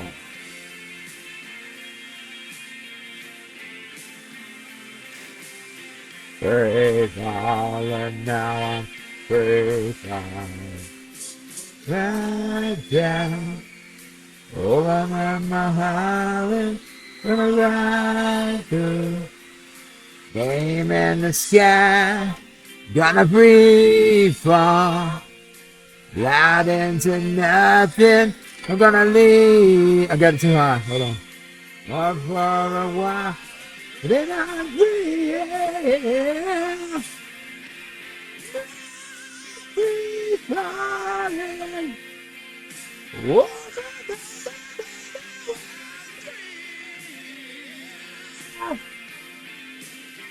I'm free falling.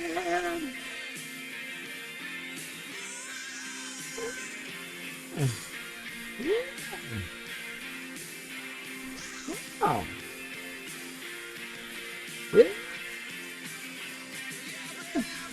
Free falling now. Free falling. Free falling.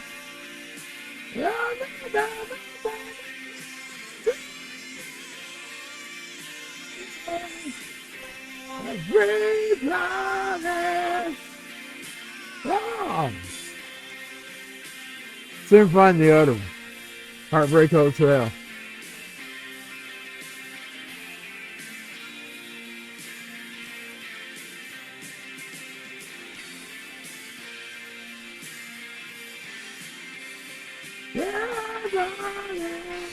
Here it is. Heartbreak Hotel.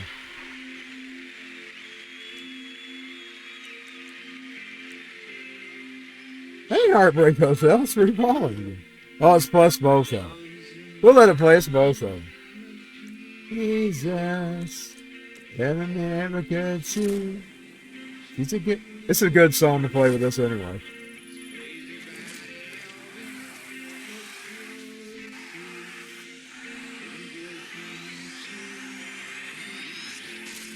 Woo!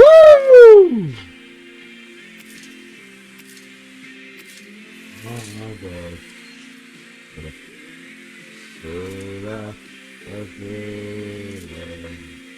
And running through the yard, and I'm a bad boy, 'cause I don't even miss her.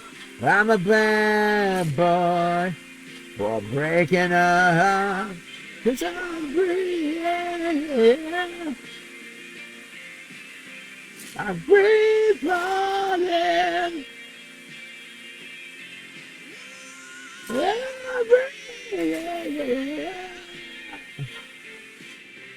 I'm free falling. This is good music to play with these races. Vampires walking through the valley, move west down Ventura Boulevard.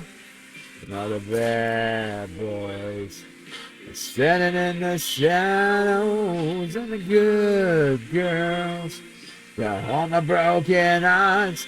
'Cause I'm free,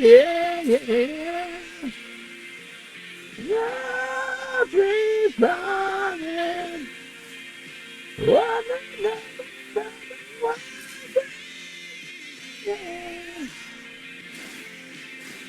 I'm free falling. Oh man, he's stuck with it all. Oh, that's. Oh. Hit it wrong. Well,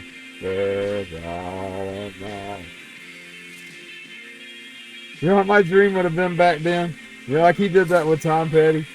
My dream would have probably been to do that with Axel. Right down. Love a man island. What a blind. I'm talking about when I was a kid. The name and the sky. Gonna free fall. Loud into nothing. Gonna leave this around for a while. 'Cause I'm here. Free falling.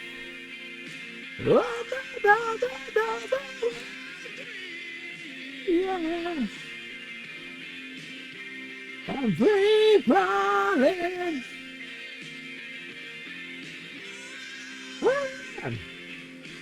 Well, I had a good time tonight. Wow! Thanks to me bringing up Big Mustang. Free. I'm free falling.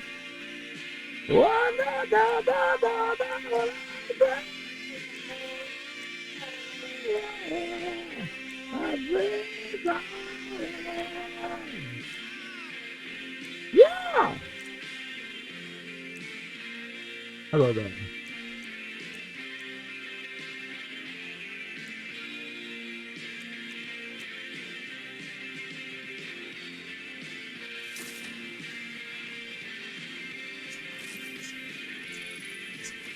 If you're watching this, thank you.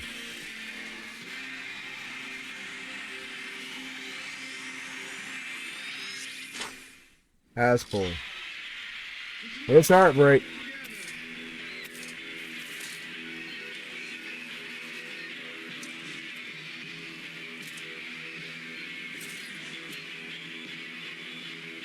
Since I've been around now, I found a place to dwell. And I don't know the same about it. I break on down and I'm just so lonely. So cold and lonely. So fucking lonely. I could die. Yeah, it's good, blowing. And it's back. Along the street, and I never looking back at never. And I feel so lonely, so cold and lonely, so cold and lonely.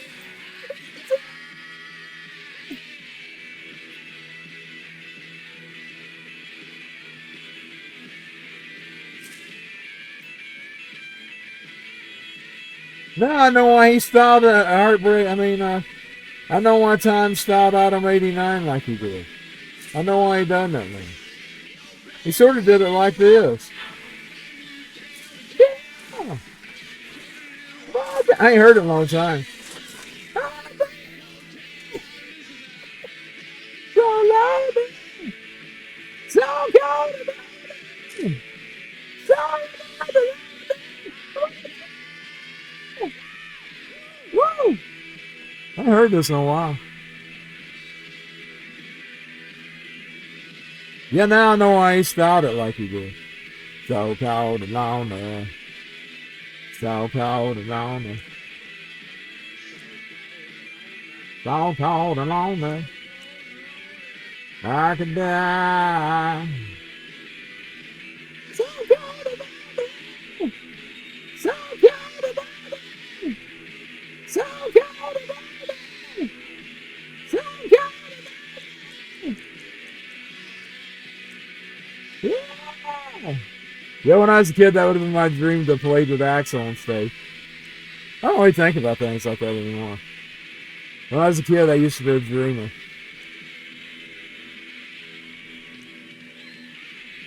Oh, a dude. It's a dude. Ranger knows that if you're a school custodian, cleanliness I need to do a is your live top version priority. of That's why you can rely on Autumn Ranger for 89. a range of cleaning products and equipment, from disinfectants to floor scrubbers. Ranger for the ones I'm going to do that that, get it y'all. done.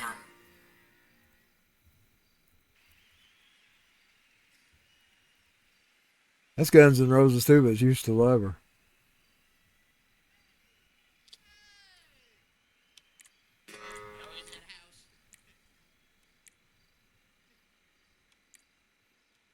It's not really.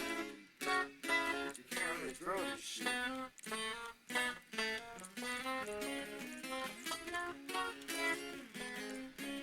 Yes, alive. Yeah. Oh. Oh.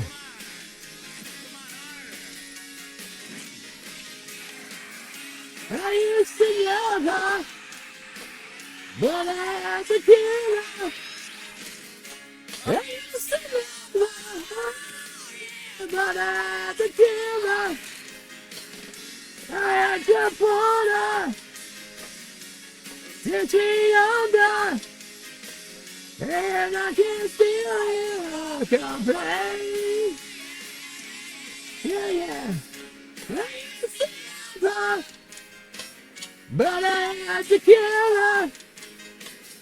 I used to love her, but I had to kill her. I miss her, so I had to keep her. She's buried right in my backyard. Oh, yeah. Woo, woo, yeah. Oh, yeah. What a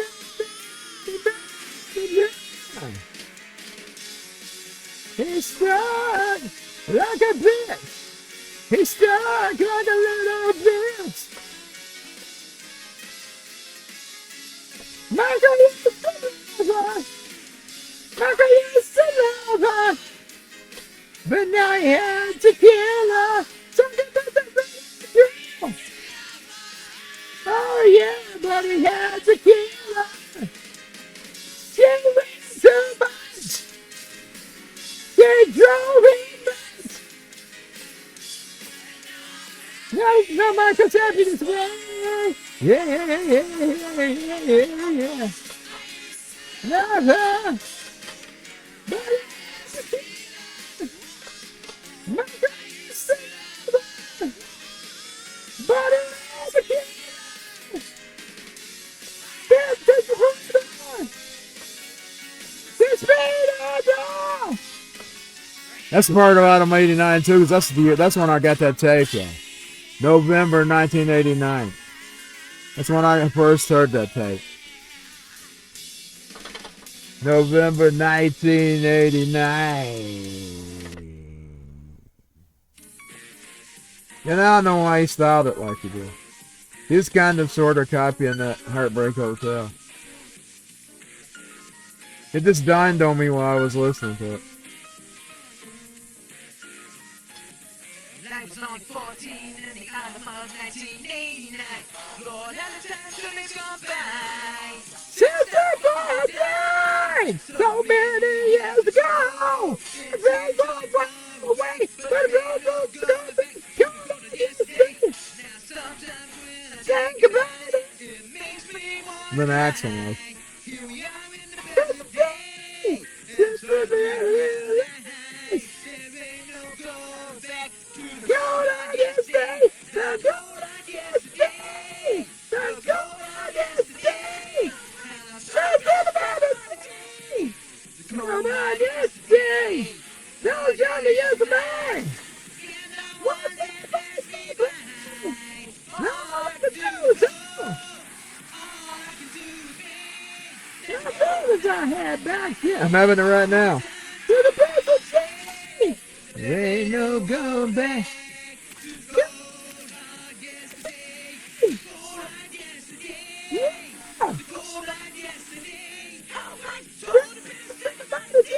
Fuck that. No problem. I'm good. Yeah.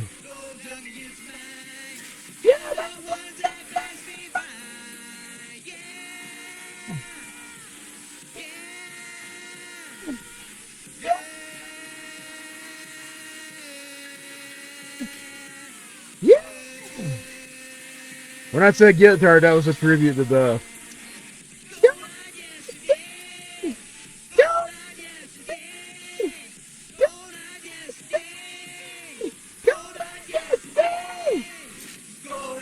The reason I couldn't sing that as good as I just recovered from the flu when I recorded that. Guitar. I got that from Duff McKagan. Though. He'd always say it when he played guitar. That was my trip. Oh, I've got off the road.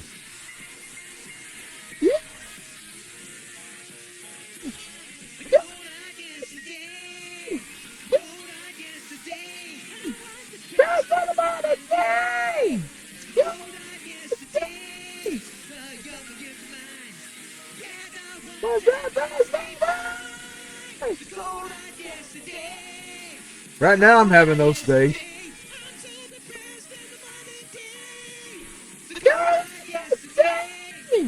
I probably recorded it like that now.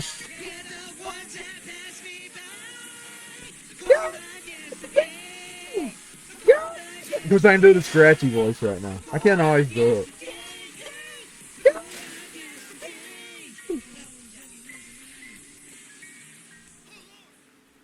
Oh Lord. I'm having a good time. Let's play it now. Something home. Defiance, Ohio. Sounds good.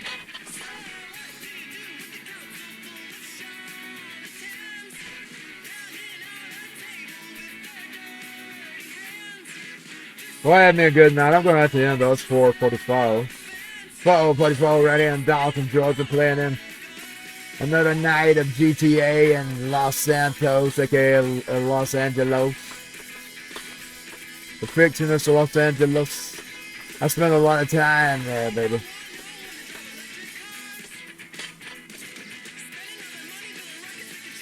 Woo! We had a good night. Had a good night. Had a great night.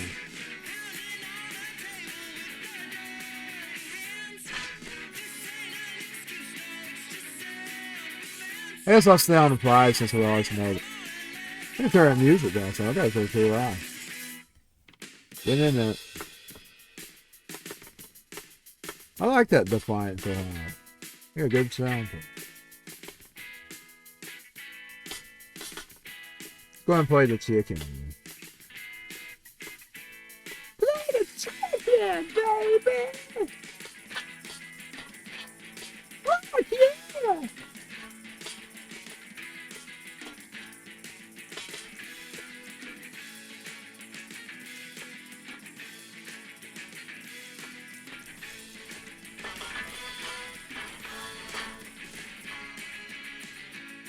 They say be 41 for the summer. If we don't rank up.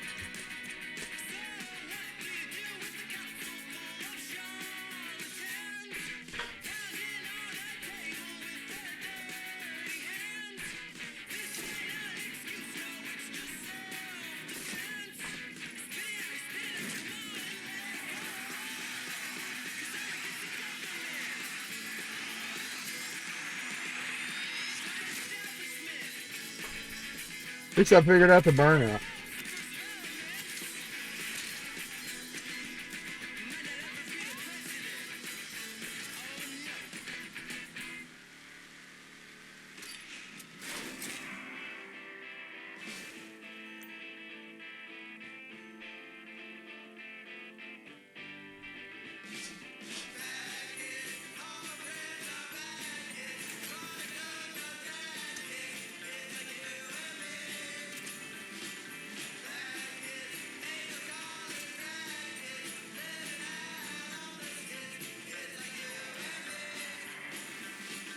Drifting.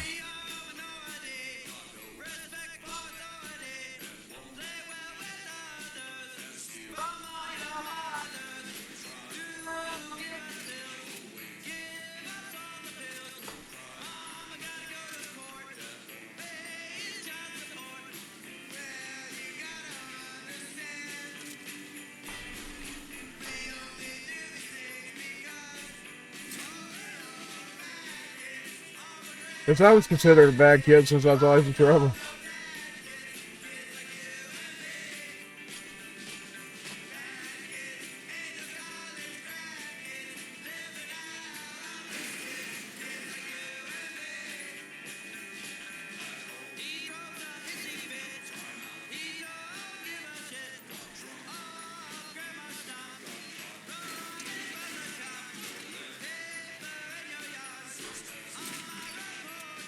Like I said, that's the PG version of Axel. I was always in trouble, I just didn't get the police on me. I was in trouble with the teachers and stuff. That's the PG version of Axel. People, I didn't know that when I was liking him. I learned that years later. About his years in school. How they give him hell.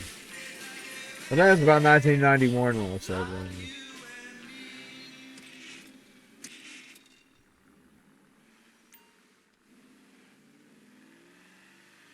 Granger knows that if you're a maintenance supervisor at a manufacturing facility and your machinery isn't working right, you need to understand what's wrong as soon as possible. So when a conveyor motor falters, Granger offers diagnostic tools like calibration kits and multimeters to help you identify and fix the problem. With Granger, you can be confident you have everything you need to keep your facility running smoothly. Call 1-800-GRANGER, click Granger.com, or just stop by. Granger, for the ones who get it done.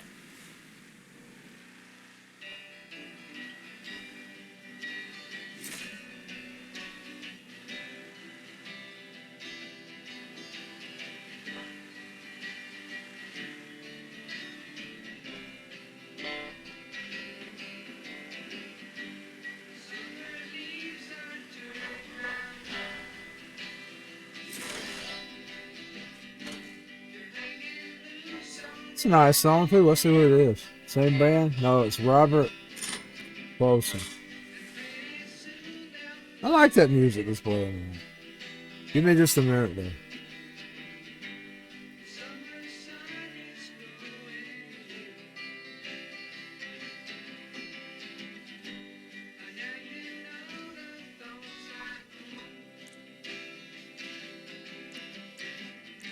Okay. If it's gonna play another one of my favorites from that time.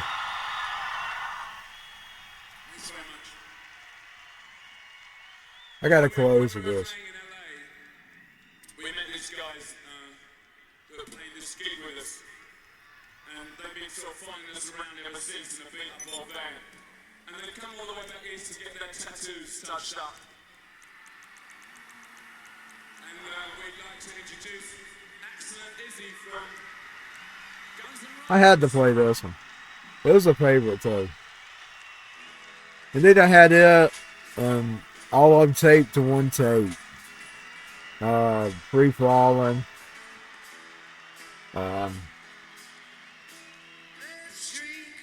Hard working people. Let's drink. Raise a glass to the good and the evil. Let's drink to the salt of the earth. Say a prayer for the combat soldier. To God Paul's back-breaking world. Say a prayer for his wife and his children. To the earth.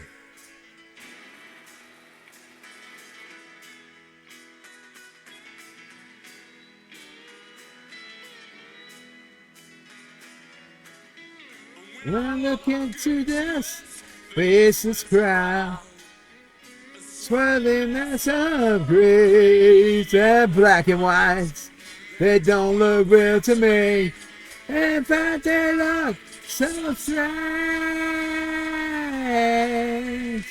Yeah. Yes, to the hard-working people. It's strange to the sunshine. Yeah. Thank God away for the millions. We just make the tickets instead.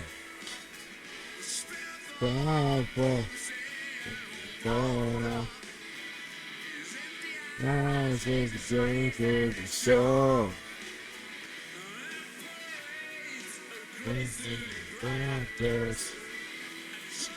Cancer or polio.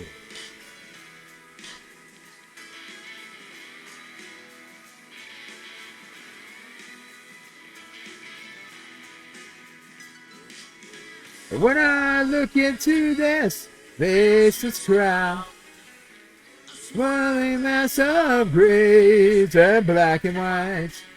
By the way, that's exactly what it looks like. That time I played the big karaoke show, I'd never actually been on stage that fucking big before. It's just a sea of bodies. I couldn't even see their faces. God, brought us back to people. By the way, those singers right there, those backup singers, they're the same singers that toured with Manson when he was doing this, when we seen him. You know, the Alien show? They were a singer.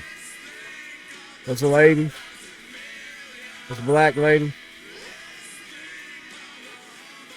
So I did get to see them too. I got to see them too. I've seen Axel and I've seen them. And Mick. We seen, and then that was my daddy's last show he ever went to. And he complained. He got tired of me doing brown sugar. And my mama said, "What rock are you living under?" That's one of their biggest hits. Well, I don't know nothing about the Rolling Stones, he said. I listen to country music. Well, it's fun too.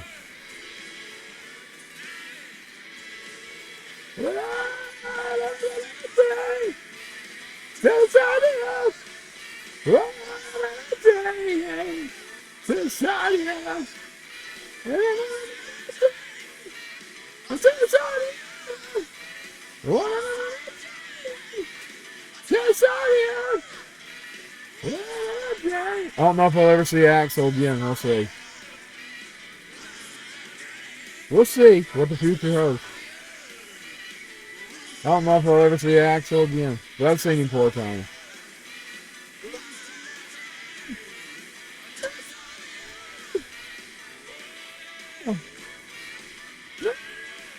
Like I say, I'm trying not to go into debt anymore. Any more debt, I'm already. I'll find some way to get them. If I can find some way to get the tickets. Fuck yeah. Fuck yeah, man.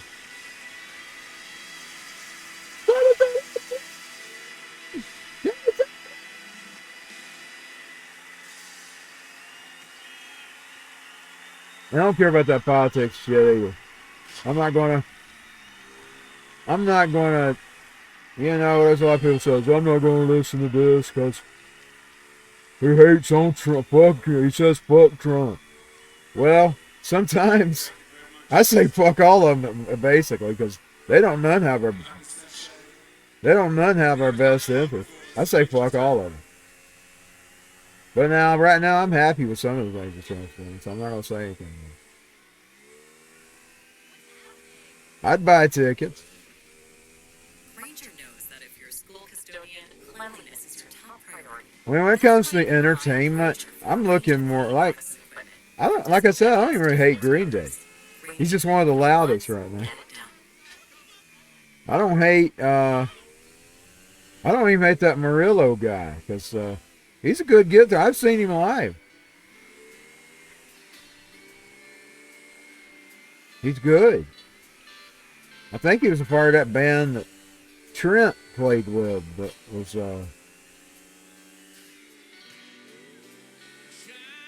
I think he was a part of their band. I never seen him in Raid.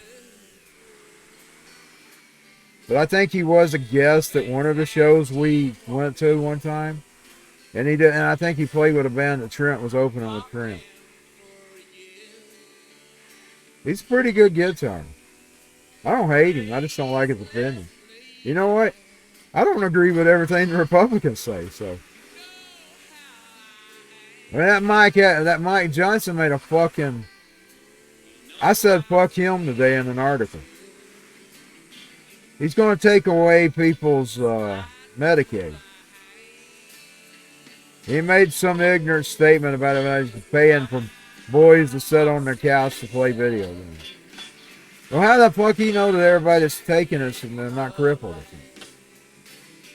And yes, they will deny it. They will. Don't listen to the lie. It's not if they tell you they're not going to take it from disabled people, take it from a disabled person that they told didn't qualify for it. And they play it like a political fucking football. I'm telling you, Joe Biden was in there for 4 years. I had Medicare for 4 years. Minute Trump gets back in, that first year I have it, it's turned off. And by the end of the year, it's turned off because I roll up around my birthday. So I got about 8 months into Trump's administration, and then mine's cut off. I'm disabled, man. I really am disabled. Told me I didn't qualify. But yet I qualified when Biden was in. You know what I'm saying? I only don't qualify when Republicans were in charge. I was about ready to not vote on that issue. But then these Democrats had to get radical. They had to get radical on the border, and they changed my mind. Because that's an important subject, is the border. And I know it's one of the issues that rock and rollers have. They're just going to have it. And I'm going to tell you why. We're not talking about immigrants. They make that argument, but it's not an immigrant. An illegal alien's not an immigrant. They're just like, you say you got a vacant house on your street. It's just like a guy moving in. He doesn't belong on your street. He doesn't live on your street. He's squatting. Illegal aliens are national squatters. And they not only nationally squat the housing, they take the jobs, they take the housing, they take the services that taxpayers are paying for.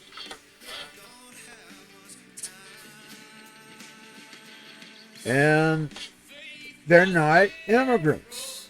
And I'm going to disagree with my fellow rock and rollers. Because they're not immigrants. They are squatters. They're national squatters is what they are. That's the only thing I can describe them. National squatter. Let's put it this way. Let's use another one. Let's use your house as an example. You got a spare room in your house. If some bum just walks in and moves in and says, "You got a spare room I'm going to live in." That's sort of what the illegal alien is doing. He's coming here and he's not an immigrant. He's not an immigrant. They're not immigrants. The whole family's not an immigrant. Now, I will admit, I'm one of the far righters on that subject. I believe that we should have strict immigration policy. It should be strict. We're only taking the best. We're not taking no sick people. I know I'm sick. We're not taking no elderly people. We're taking able-bodied people. And they're smart, they're intelligent. That's the people to be coming in on me if I was allowing immigration. And there are countries. There's several European countries. You don't meet a certain amount of money, you can't get in. See what I'm saying? They are out there. Which one was it? I don't remember. Switzerland?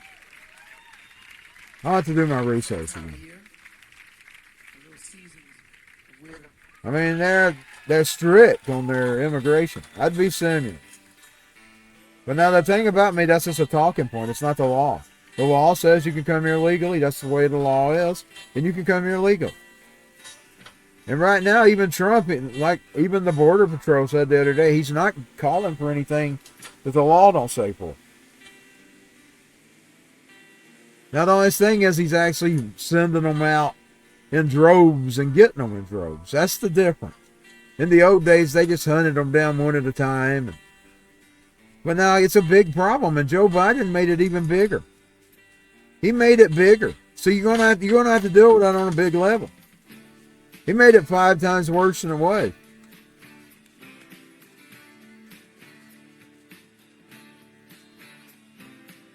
So the situation would call for mass deportation. That's all I'm trying to say. It's not the same. It's not that I'm mean or I'm evil or I'm a racist or none of that stuff. I just see the difference. And I've seen how drastically they can flood it in your area and change your town. And how fast. How fast. Your town could change really quick. And people say you're supposed to change. Yeah. But language and everything, where they don't even speak your language, you don't know what they're saying. I'm glad that's called racism. I'm on a Mexican radio. I'm on a Mexican radio. This is one of my favorite songs to play.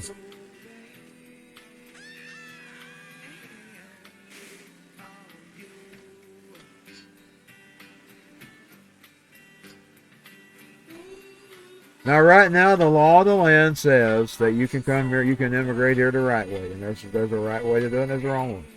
Now, yes, I do agree that I would agree with immigration reform, but people wouldn't like my immigration reform because mine would be tighter. But now it does need some reform, and I'd say be compassionate where compassion's due. I say you got people trying to escape bad problems. Well, let them in. Let them in. Be compassionate. But for the most part, we're not building the country. But what we do need to do, because I'm going to tell you, I'm going to piss some of the Americans off here. You've allowed your children to be dumbed down. I don't even think the illegal aliens are as stupid as some of you people.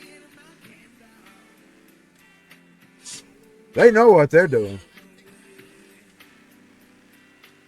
I don't think these idiots know what they're doing. I think the illegal aliens, I'm telling you, I've been around Mexican people for years now. I don't think illegal aliens are stupid as some of these fuckers. These stupid fucking white people. I think some are fucking stupid.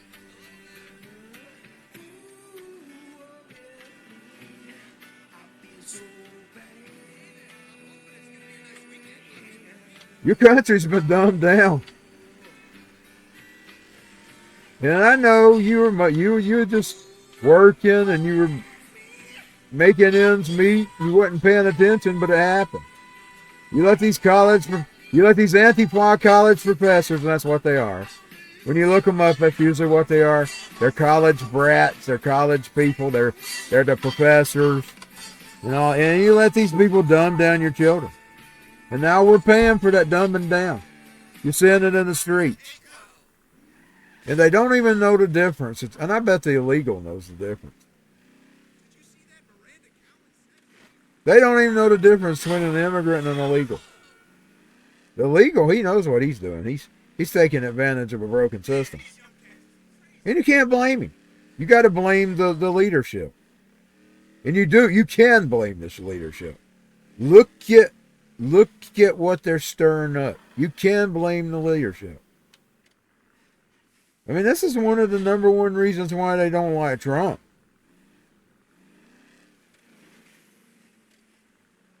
But now they finally admitted it. I seen it on WDL tonight.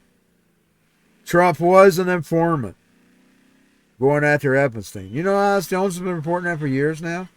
I don't think Epstein was still alive when he was reporting that. You know, everybody likes to hate on Alex Jones. Once again, Alex Jones is right. I know he gets it wrong every once in a while. He's been reporting for years that Trump was an informant.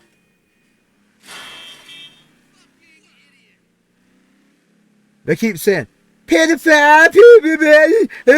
I had one comment that some old bitch, hitty, blue-haired biddy. I don't know whether she had a blue hair or not, but she's one of those old liberal biddies barking at me about Trump being a pedophile.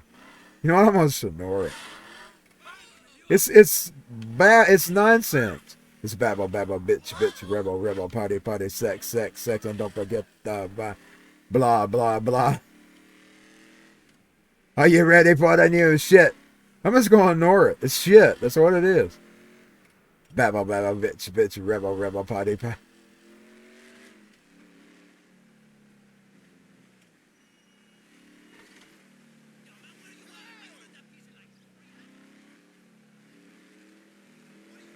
Now, I will agree there has been some kind of cover-up with that shit. And it does need to end. It does need to end. And I guess I was saying in a way, because you know what, them girls, most of them's probably not innocent.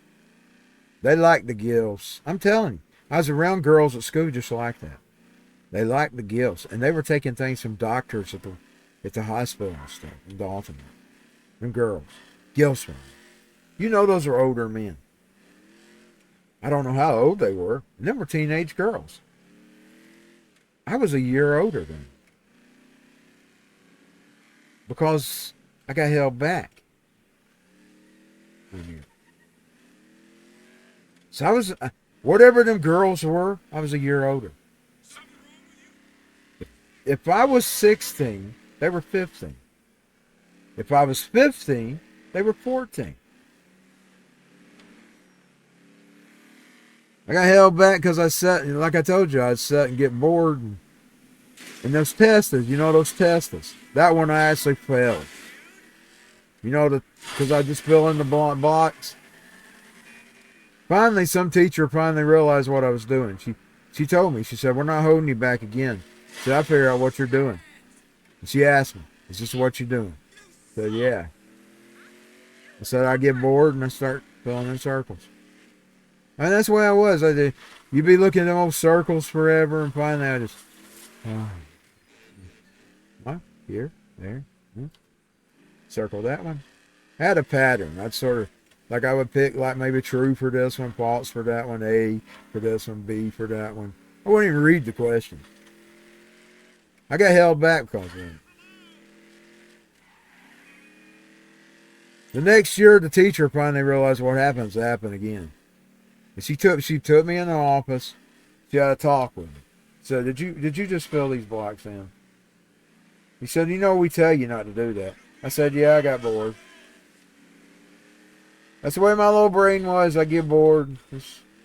Eventually, I couldn't even read it anymore. I mean, my eyes, I get where I couldn't read it. Just fill in. Just fill in the circles. Fill in the circles. Like one time, if it was true or false, I'd pick one time true, one time false. I'd sort of try to read them, you know. I was lazy. Like if I could see it, I'd just answer it. Like, but I wouldn't take time to read the full thing. Like it was like, say, like you got 30 such and such, and you got 10 this and that, and I'm just using that as an example. How much is this and that?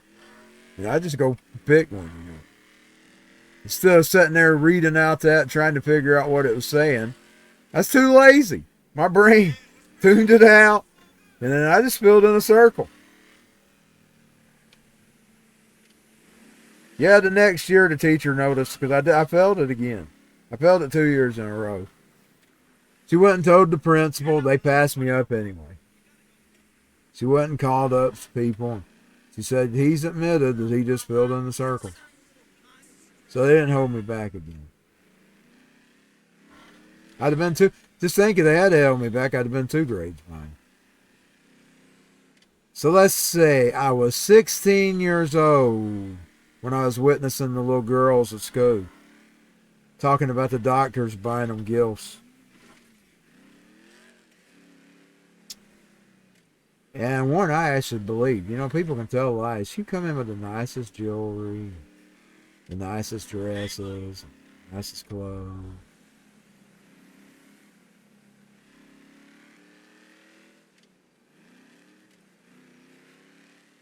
She was saying she was dating a doctor and her a 15-year-old girl. I'm 16, she's 15. Get the drift of that. I'm 16, she's 15. He's dating a doctor. He's in his 30s plus. He's 30 plus. And he's dating a 15-year-old. Now, when I was a kid, I didn't think about that. You want to talk about Eppenstein? I bet you got Eppensteins in all over your towns. And they're probably little local people in your town that you don't even know the name. And they're seeing your young girls at school. So that's the... I mean, me and Crystal we would swap war stories about what we would hear. Let's go. So there's no such thing as an innocent little girl. You need to get past that. Your daughters aren't innocent. Me and Crystal would really swap war stories about what we would hear because we was quiet. Because we was quiet, we heard things. And we didn't tell nobody. We told ourselves. We didn't go tell our parents. We didn't tell the teachers. We talked about it amongst ourselves when we come home from school.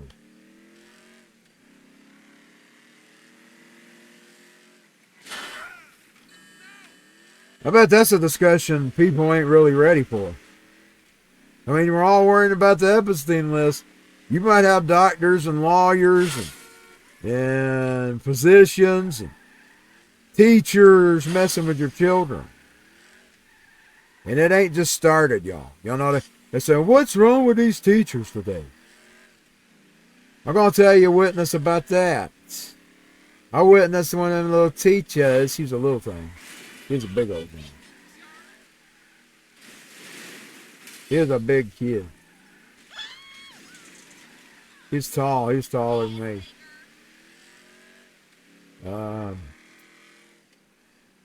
I'd have to go. You remember when I told you I had the hurt leg? I had to rebuild my leg.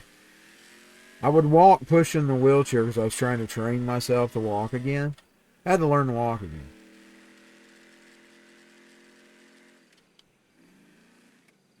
Learning to walk again is killing. Boy, it did about killing me. I didn't think I was ever going to walk again. That's why I've never complained about walking with the cane. Learning to walk again is killing me. That's a different song. It's learning to live again. I'm changing. It's a Garth Brooks song. I got myself off. Been stupid. I was talking important shit and I started talking stupid shit. Wasn't really stupid though because I was talking about building my leg back up. Oh yeah, I know what I was going to say now. I was building my leg back up. I'd walk with the wheelchair. Pushing. Up and down the ramps. But now it took me a while because sometimes I'd have to sit down in between. So my teachers got where they would let me leave about 15 minutes early.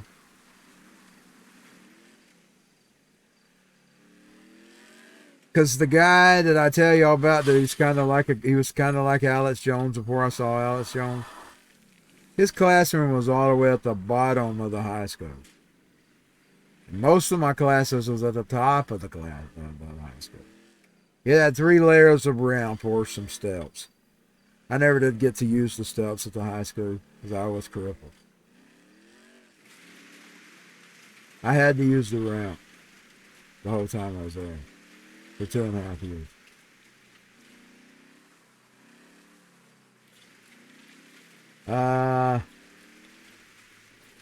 I get down in the hallway, and I mean, standing across this, there's a big long hallway.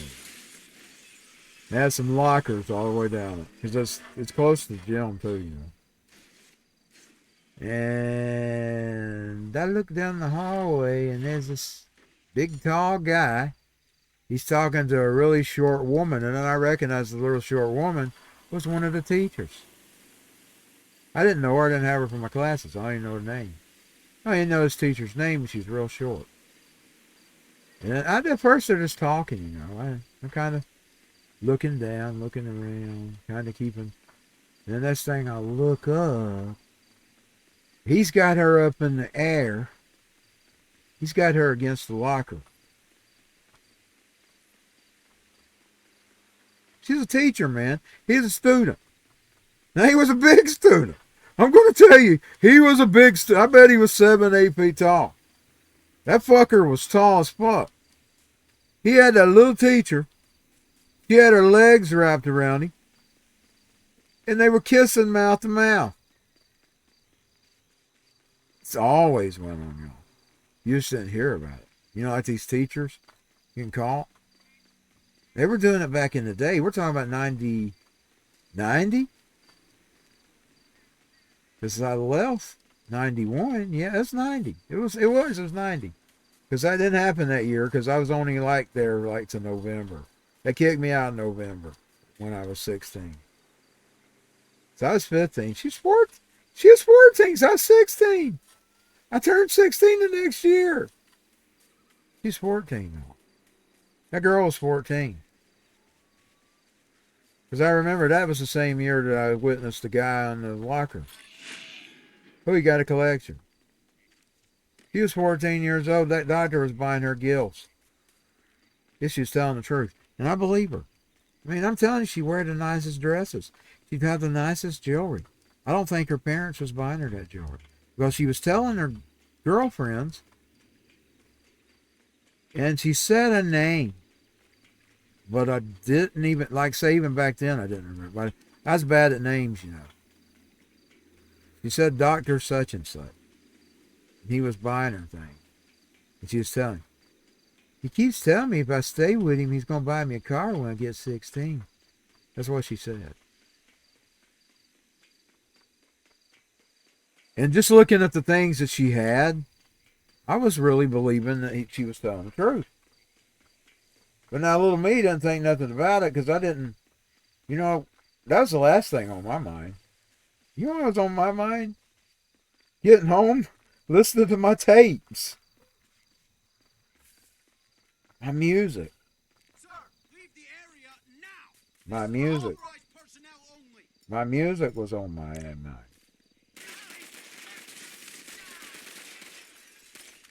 Jesus. Well, that's a good gun.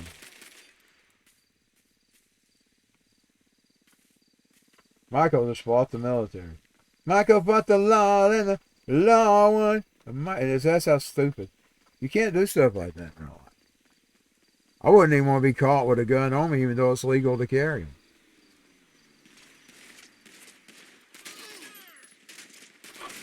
I got him. She had to be 14 because I didn't turn 16 until I got kicked out. Indeed, I played games with the lady. She was a different one. She wasn't the same one. She wasn't that old social worker to harass me. She was at the junior room. She was already getting hold of my sister by then. Indeed, that was going to be the second time my daddy was going to run into her. And she started it, by the way. My sister took a bad flu and he bounced in on her because of that.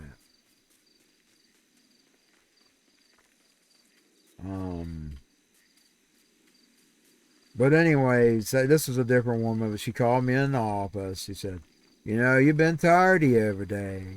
I said, yeah, I know. No, you done had a discussion of that with the judge. You can't do that. You do know that, don't you? Started warning me, and I let her read me the Riot Act. Let's play Riot Act while we're doing this. Because I was hearing it in my head. I mean, I'm telling you. Riot Act was playing in my head that morning. The Riot Act's going to be the last thing by Skid Row. They're looking for their new singer. If I thought I could do it, I would try to apply. I did try to sing it. I couldn't. I'm going to try again. I can do 18 in life. The other one I can't do. I may enter it anyway. I mean, if I get picked, we'll see what happens. I doubt I'd get picked, but I may go ahead and enter it. But anyway, I was hearing Riot Act in my head. She was giving me the Riot Act. I mean, she was reminding me about how I agreed I wasn't going to be in trouble anymore. And I was like, yeah. I kept smiling at her. But finally she said, "You're in trouble, young man. Why are you smiling?" I said, "Look down at the paper." I said, "What?" She said, "What about it?" I said, "I do have a birth date on there, don't I?" And then she said, "What about it?" I said, "Look at the year." "Yeah, add it up." There's a law in Georgia. I'm 16 years old. You don't have no more power over me. And her conversation changed real quick. She quit using the authority of the law. And she said, this is what she said, "You don't want to be thrown out. You don't want to be one of them losers that didn't go to school." I said, "Actually, I don't care." I said it just like that.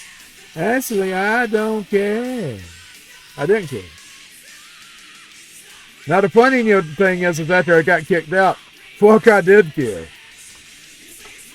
I was bored to fucking death. I played every album I own, every movie I own, and I was bored out of my fucking head. I did care. And because I told you the social worker, she was starting her shit in again. My sister got sick. She started doing what she was sick of all things. Started actions and everything. Well, my parents learned about homeschooling. One of the people my dad had employed was educating their kids at home. So they pulled Crystal out and they put her in homeschooling. Well, I told Mama the week later. I said, "Mama, I'm bored to death. I'm bored to fucking death, Mama." And I didn't say the fucking. That's where this streaming for rock and roll. For the sake of rock and roll. I said, "I'm bored to fucking death." And we didn't say the fucking. For the sides of my mama would have cussed me. She'd got all over. She wouldn't cuss me. She'd got all over me. She don't like people saying that, though. But now, I said, "I'm bored to death." This is a true story. It's what I'm going to say. I'm putting a rock and roll tale to it. You know, it was normal. I guess, "Mama, I'm bored to death. Sign me up." "You really mean it? You want me to put you in this home?" She even made a big deal out of it. "You never wanted to go to school." It's really, I didn't like putting up with the bullshit. It wasn't school I had a problem. The cartoon killers and the right cup of coal. It's those other parts I can't sing when it gets started. I even downloaded or went and found the tracks. I was singing along with them this morning. I still having trouble with it. Good. Oh. Come on.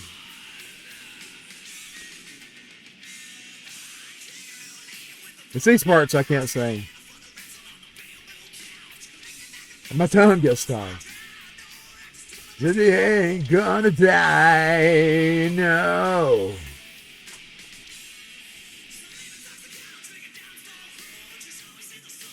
Those words that tie my tongue. You hear those words he's using? That's a lie. That I ain't seen it, so they don't know when the priest come out at night. What's this fun that you got, John? To me, it's just monkey business. Get back. Yeah.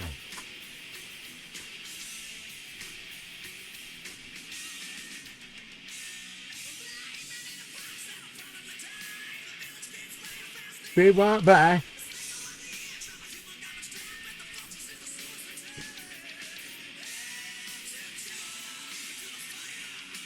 That's a very hard song to sing with him.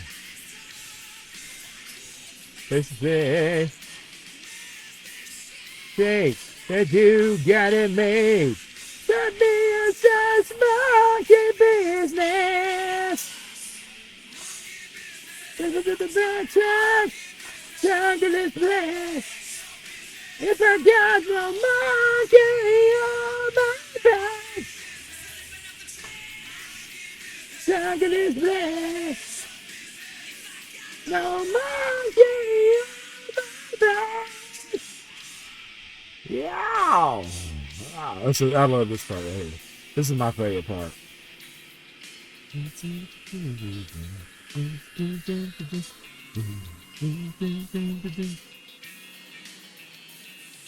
Yes, the gypsies and consoles dance to the society. Yeah, the cheap alibi guys. Thinking by that monkey. Monkey! Monkey!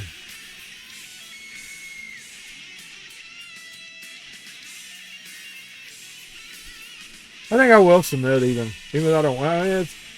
At the end of this, I loved Skid Row, always loved them. They were the second band that inspired me. Bach was my number 2 singer at the time. When I was getting obsessed with Axl. Oh my God, Jack, jungle is black. If I got no monkey, if I said, this, yeah, I'm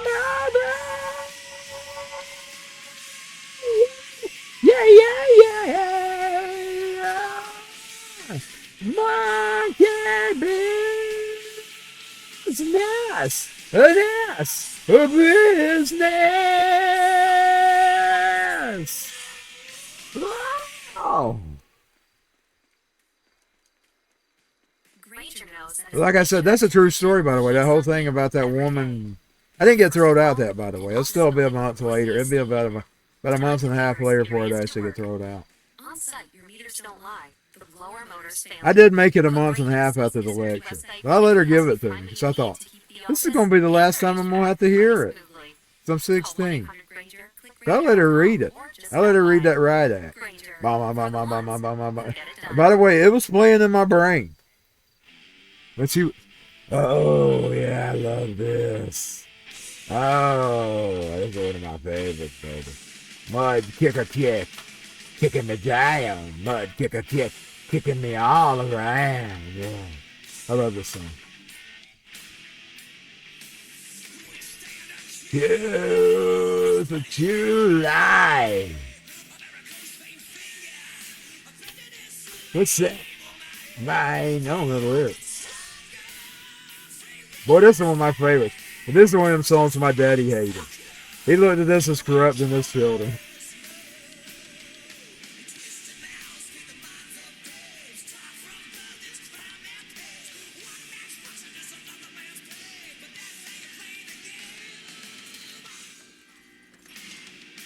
Mud kicking, yeah, that's great. Straight mud kicking into my face. Feel the world's been crucified. Mud kick a kick. Ha! Here's mud in your eyes. Yeah. Woo! Boy, it's been a rock and roll night.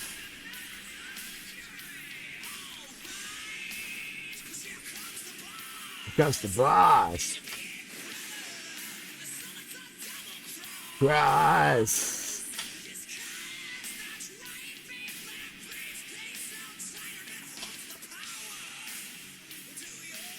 The only thing that would probably, I'm not sure. Yeah, I could probably do it because, like I said, I enjoyed working with my sister because it's something I was doing that wasn't me. Like, I kind of like to contribute to something that wasn't just my needs. You know, I've had 30 years to sing. I've had 20 to make my own song. So if I were to get picked with a major band to put or a band to be a vocalist, I'd take it. Crucify my kid. I mean, I've been myself for 20 years now. I got 20 years of albums. There are about 7 or 8 of them. That's myself. So I could probably do other people's songs. And I've been myself all my years. I even tried to sort of always be myself when I'd sing karaoke. But I probably wouldn't get picked anyway. By the way, that's a word curse when you speak stuff like that. When you say, I'm not never going to do this, I'm not never going to... You have to think, this is the way you have to think. I'm going to do it, whether you do it or not. That's the thoughts you have to have. You have to believe in yourself. Believe in me! Believe in me! Yeah! Yeah! Where's the leave me when you don't believe in me? You have to believe in yourself. Out of your disgrace, quit mud, kick it into my face. Feel the wounds, been crucified. Mud, kick a kid. And like I was telling you earlier, I basically need a producer. Keep me on line. I feel the wounds, been crucified. Mud, kick a kid. It's my favorite part. Mud, kick a kick. Kicking me down. Mud, kicking me all around. I said a mud, kick a kick. Kicking me down. Mud, kick a yeah. Mud kick, kicking me down. I said a mud kick, kicking me all around. I said a mud kick. Here it comes. I don't fuck around, no. Whoa, yeah. I used to love that song too. It's on the other album. Where you do a big old long whoa, yeah. Whoa.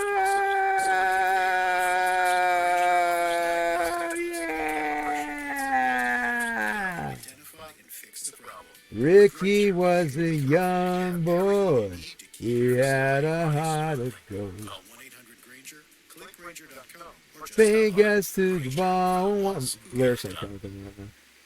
Just barely out of school. It's sticking on Skid Row around here. It's actually sticking on Skid Row. I love this song too. I love all those songs. I even love their Johnny years. Like, got thick skin.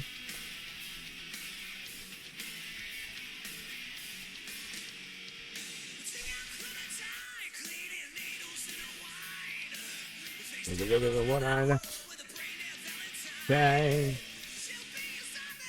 Oh, I know what this is. It's the title I'm coming from. It feel my psycho love. You better shout and pray for it. It feel my psycho love.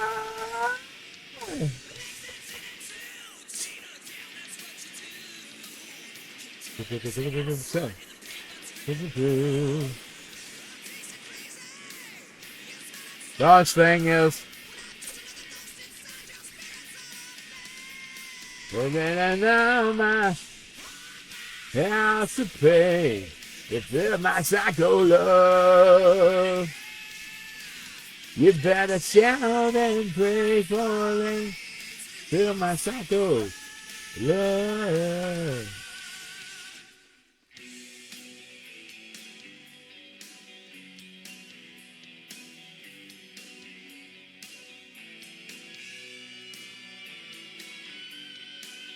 Of the body. I forgot how the word goes.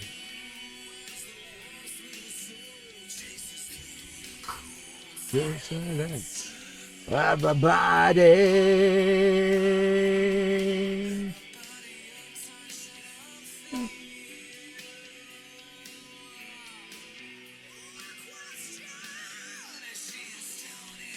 Devil's got it.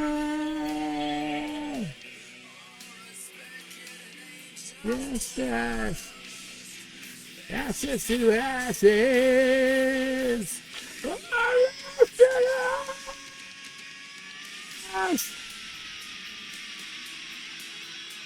Yeah, Bach was the number 2 man that I was inspired by back in the day. Back when I was listening to Acton. Indeed, that's what it was. We used to spend all the time watching that Skid Row video. A crazy video. Oh, say, can you scream? It's my sister's guilt, but it's basically both of us guilt. We watched that fucking thing all the time. It was always on our TV. Yeah, it's the pain.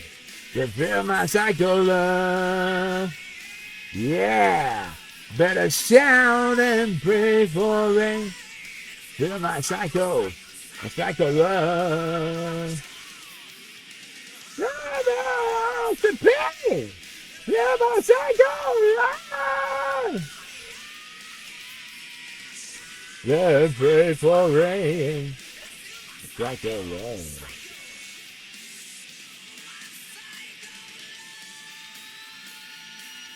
That's a good song for Michael because it was talking about, there's actually the serial killer. You know what that song's about? If you don't know the tale behind the Psycho Love. Psycho Love is about a serial killer that was in Florida. And she would kill men. That's what it's about. That does a couple of them, man. Wasn't it a couple girls? That was what they wrote that song about. It's a big story. It's a pain. You feel?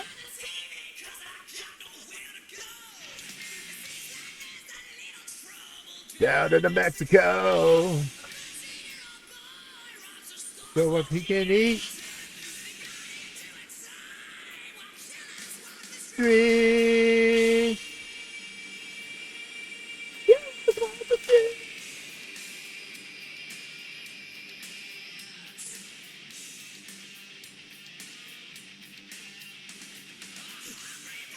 I was trying to do it a long time. That was just Mike was sensing. He couldn't hear it. I was trying to do the long one. That's why I liked Mike back in the day. He did those big long strings. Nice. Dumb. Like I told you, my memories is like when I call Film TV, they'd ask me, what are you calling for today? You calling for knocking on Evan's door? I remember you, or never enough. And I said that one time. Free falling.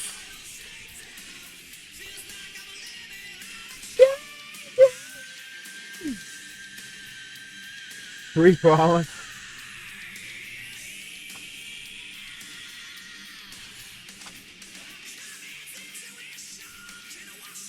It's away. Come, say your sorry day. Back. Never lag.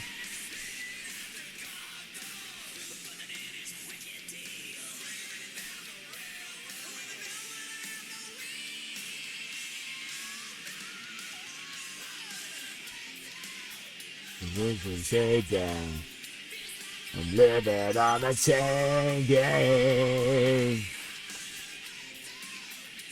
Gotta take down, live it on the chain gang.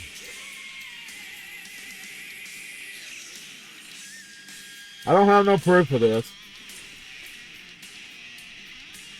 Because like I said, it's just a thought. But one night, we went to see Skid Row. And they were technically looking for an opening act.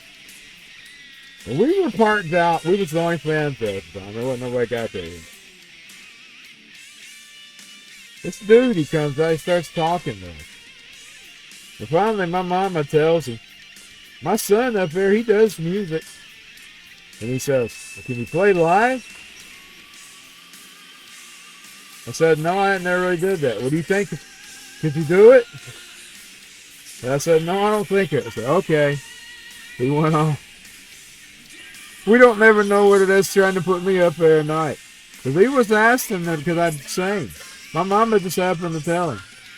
We was having a big conversation about all this stuff, like rock and roll. How long my mama had been Like she told him the story about going to see Jerry Lee Lewis when she was 16. About her buying us that tape and us watching it all the time. Finally, my mama says, my son up there, he writes songs of his own. He puts out his own albums. That guy says, oh, you sing? You got albums? Well, can you sing? He goes, I mean, can you do live performances? He didn't even say, he didn't ever ask anything. But now later on, when we got in the building, the guy come up on the stage, the one that was announcing, he said, we'd like to never found an opening act tonight. I figured out, they're trying to put me up on the stage. That's just a thought now. Like I said, it's just a thought. Because they told us looking for friends, the band, something happened to it. And they couldn't get them on or something. They were frantically looking for a band in the area to go on. Because they had to go on at a certain time. And they needed that band out there. And they needed the band now. And like I said, we don't know that that's what he was doing. I'm not going to sit there and say, oh, yeah, I was getting offered skit. Because I can't tell you that. I can't tell you that.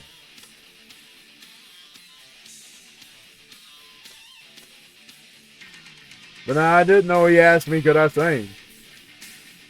Or could I play live? I said, I don't think so. I ain't never done it. That time I hadn't. That's where everyone stepped foot on a karaoke stage. But now I loved it. So if I'd have done it that night, I'd have loved it. Now they'd have probably had to.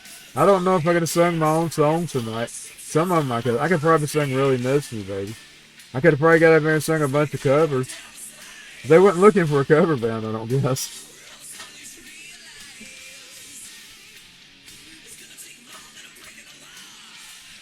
Like I said, a lot of my songs, but they weren't ones that sat in my folder or my tapes for years.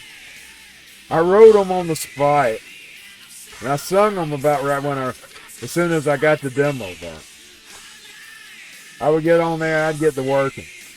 And a lot of times I only sung them the one time I sung them just to record them. But then I didn't remember the lyrics to them. It's really that way today. Boy, today it's pace and go. Pace, record, and go. Because I don't have somebody preparing my songs for me anymore. With AI now, in a way, AI's changed it a bit. Because I do get to work with something. He's sort of like a collaborator. If you call it a he. It's sort of like a collaborator.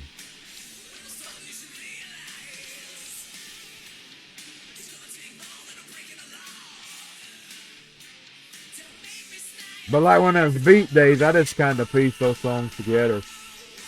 And then sung the appropriate lyrics to fit with them. That's the way I would do them. If I had leftover lyrics, I'd put them over. That's what Black Karma was. Black Karma was a bunch of lyrics I had left over from other songs.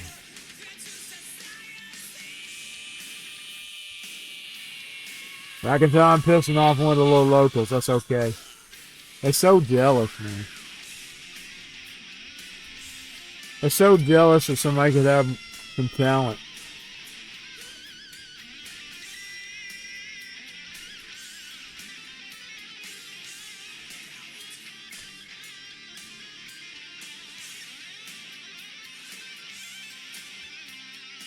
You're hated in your own land. It's like Jesus said. Black Karma was just junk lyrics and junk pieces that I had left over. And it became one of my favorite songs. I was down to the end of the album. I needed one more song. I had all these clips. So I just pieced together. I got in my folder and I got some lyrics I didn't use. And I wrote them all together, smashed them with some utter dreams. And it'll come on my favorite song. With just clips and pieces.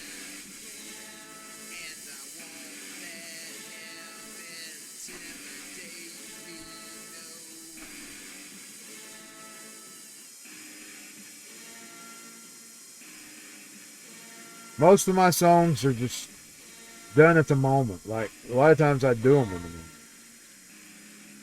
So I didn't know the lyrics to all of them. Now, I gotta admit, back when time was helping me, I kind of did sort of learn them. Because I'd have to learn how to sing them. But when I was doing beat, it was different. I will shun your exes around on you. Yeah, Black Karma became one of my favorite songs. But it wasn't even a real song at first. Indeed, it would not exist at all had I not just put all the clips in it.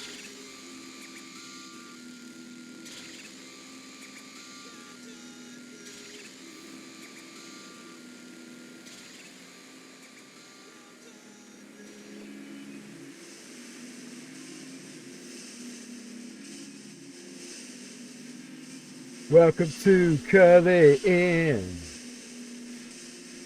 Curly Inn was a storyline I had planned out. Once you check in, you can't check out. Won't check out. Plus it was a dream I had.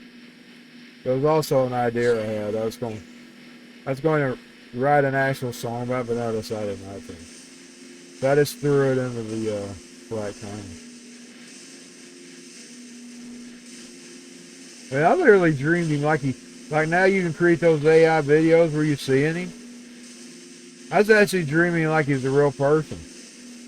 And he had Sharon with him, and they were running through this hotel called Curly Inn. And it was pandemonium. I mean, there's all kinds of shit going on. Parts of it like it was hell. And I was just witnessing this. It was real hot in parts, so it was like you could actually feel the heat.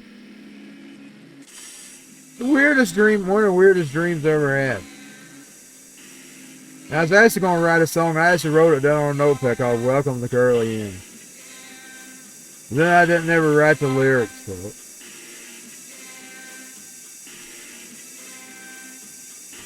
But later on I put it in Black Karma. Because I'm telling you, they was running for their life. I'm gonna create it. I should be able to get AI to create it. I have to be careful. You know I won't do something. I won't be able to put in all the gory details that this dream has. But I can make them running together. This is before I broke them up, by the way. I broke them up a little bit after this. It's like they was running for their lives. Or something. Maybe that's running from me. Maybe that's because we was going to break them up. Maybe they was running from me. And that's around the time I stuck him with Sabrina. Her sister, or Brina. We call her Brina. Because he had a sister named Sabrina.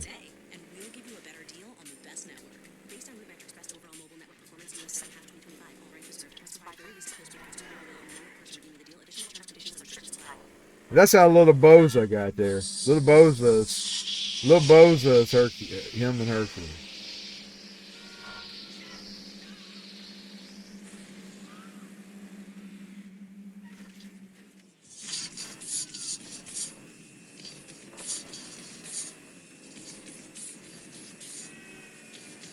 What car's fast? I'll keep it. I'm keeping this book. I'm keeping this business. We'll paint it black for Michael. He didn't do no killing today. He's going to have to do it, but he ain't going to have much time. He's got, what's the day? Today's the 12th. Oh, it's almost time. Today's the anniversary. I started recording it. Let me play it. Because exactly at midnight, on Valentine's Day, it turned backward. Let me find it. I'll let Michael keep his car. But I'm going to find my karaoke thing. Because we're technically the anniversary of the day I recorded it. And like I said, I didn't get much sleep that day, so I was recording it in the AM. Then I finished it in the day sometime. Fell asleep. Then I wake up around sometime after midnight on Valentine's Day.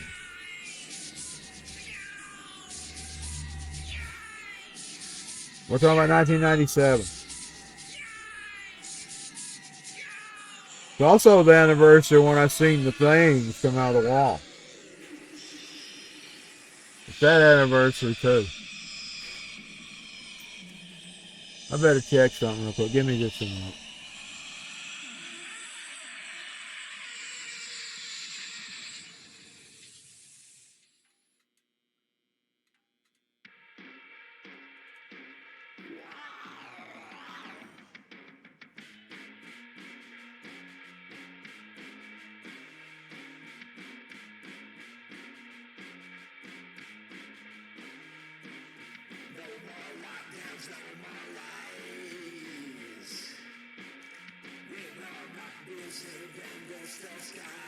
By the way, that voice is inspired by Marilyn Manson.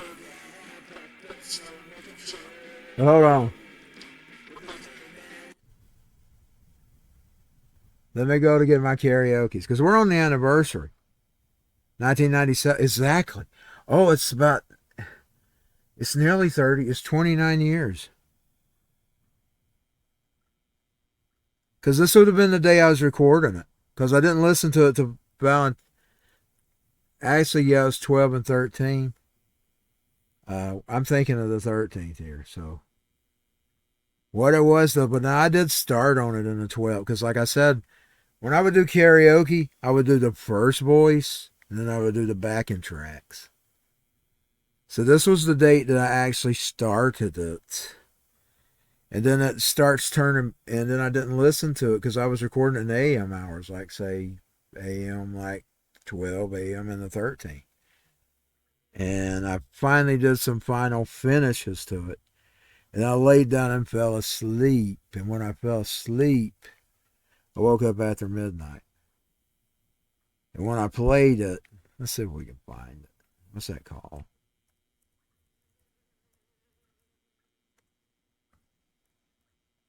Like all my karaoke recordings, they were usually done in 2 or 3 days. Because I would add stack vocals on them. Like I would do backing vocals on them. Like, and I would do left channels and right channels. Okay. I'm going to do this because this is important. Before I play it, I'm going to have to get it. I don't have it on my computer, so I'm going to get it. I have to find it first. It said it'd be 97 part 1, I believe, or is it? Well, it's 97 part 1. And I make it track 13. Let's see.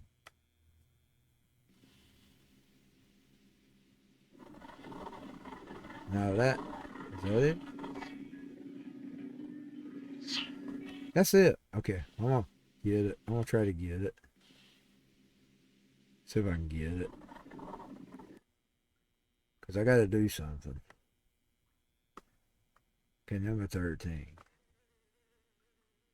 Yeah, I put it on track 13. Because it was technically like 12 and 13 when it was recorded. First part was 12. I did the other on the 13th. Does that get it? One thing on MP3 version. Because I gotta do, this is important. This is the important part. What I'm fixing to do is important. Because I put it in the tape machine. And I was going to play it. But it didn't play normal. Now, it would be, the correct time would have been play this on the 14th. But I'm going to go ahead and play it now while I'm thinking about it. Because it's technically its anniversary now. It won't be the actual 30th. It's still downloading. Did it even download? Says it did. I don't see it. Let me see if I open folder. Where did I download? Oh, it downloaded in the wrong place. It downloaded in my. Damn it! It downloaded in my. It downloaded in my.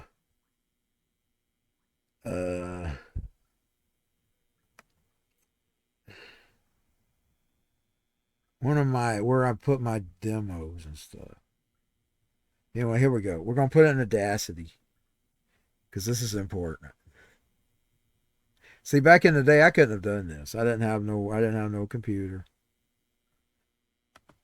Anything I did do, now, let's see. Let's go to effects. Let's go to special reverse. Now, when I put it in the tape machine, let me turn it up so y'all turn it up on your end because I've got that kind of low. The game's louder than that part. Now, when I put it in the tape machine, this is what I heard.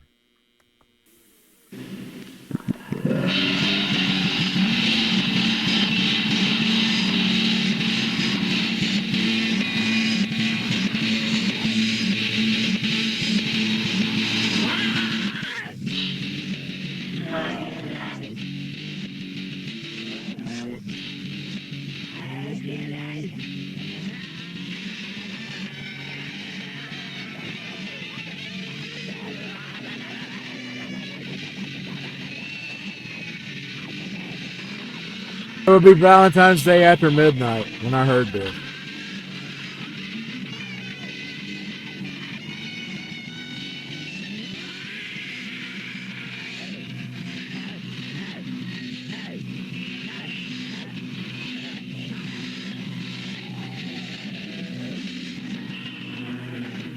The part of these vocals were 12 and part of these were 13.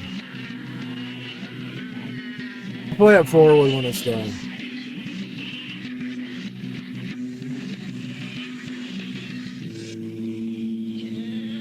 Because when I played it back in the tape machine, somehow or another it was playing backwards, and I don't know how it done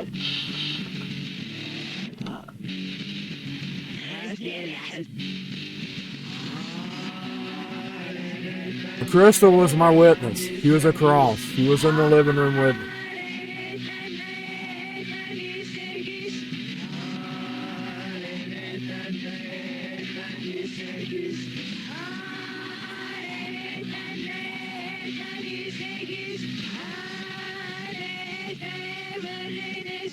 But later on when he did an album and he had a song on there called Valentine's Day, I'm creeped the fuck out. Because that's the taste I got. And I didn't know what was going on.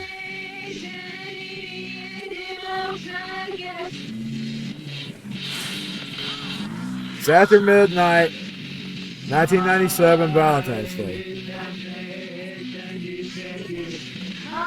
But it was recorded on 12 and 13, 1997. And it played just like that in the tape player.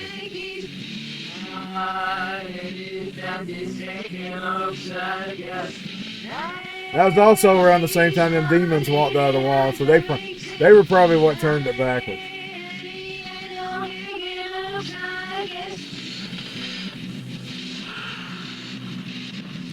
I'm gonna go out with this.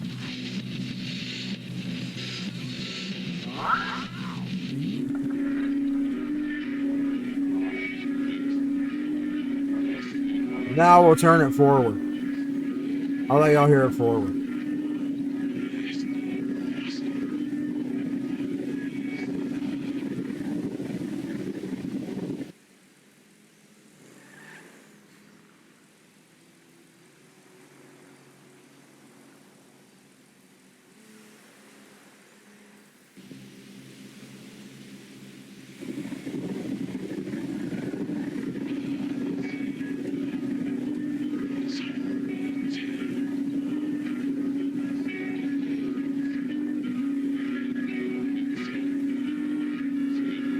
By the way, the first Marilyn Manson karaoke I ever probably did.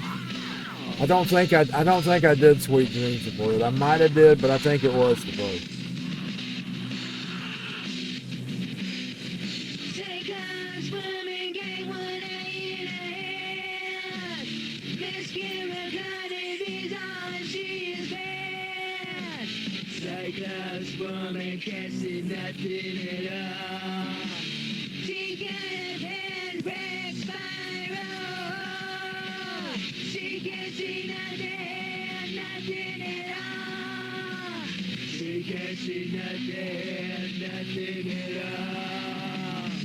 I probably did the whispers on the 13th. You know, you hear the whispers and stuff in there.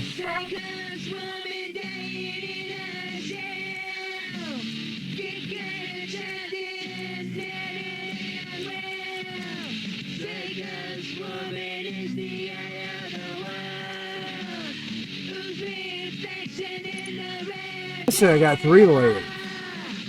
So I must have worked on several vocals during the 12 and 13. I got 3 layers of vocals in there.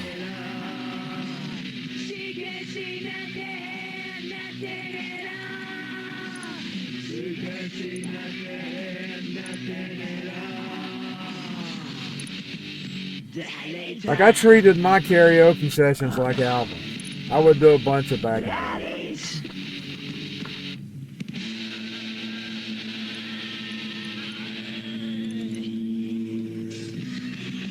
I was gonna keep it. I was gonna paint it.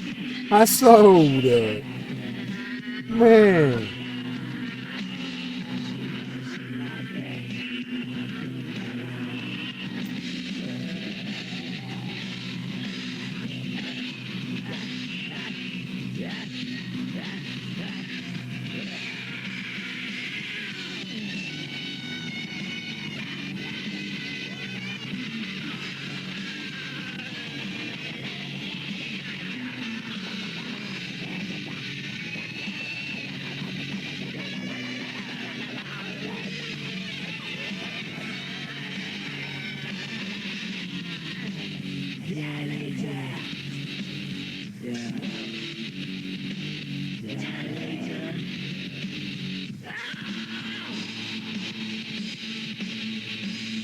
Pretty sure that it was the very first one I done, but if it wasn't, it was Sweet Dreams.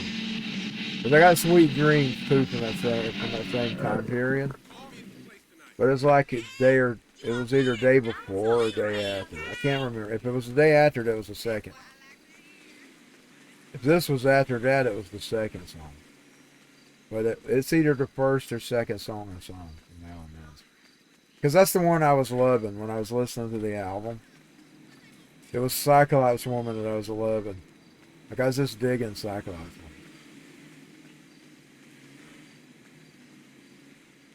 And I don't even know what it was about Cyclops Woman. I was just digging it, you know. I was just digging it. Anyways, I finally got to get off. I stayed on too far. It's 6:05 in the morning. You know, 6:05, like that 6:05 p.m. Like they used to do on the WCW. 6:05 a.m. It's actually 6:04, but it'll be 6:05 by the time I start counting down the sign off. I'll see y'all probably afternoon. Hopefully afternoon. Hopefully afternoon. We'll see. And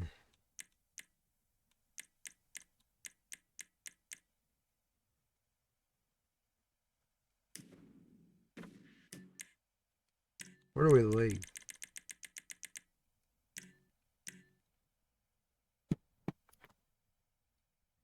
I was on for 3 hours, man. 3 hours. What happened? Well, we didn't go out. Let's go ahead and close it.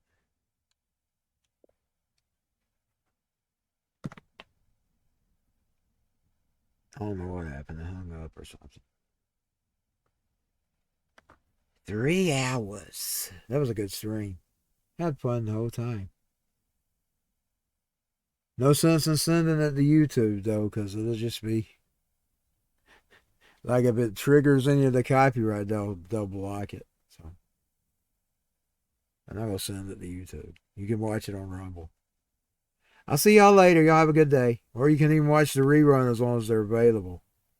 Like on some of these sites, the reruns eventually expire. Like D-Lab, I think, is one of those. Twitch expires in a week. You may have to watch it with muted sound, too, because Twitch mutes.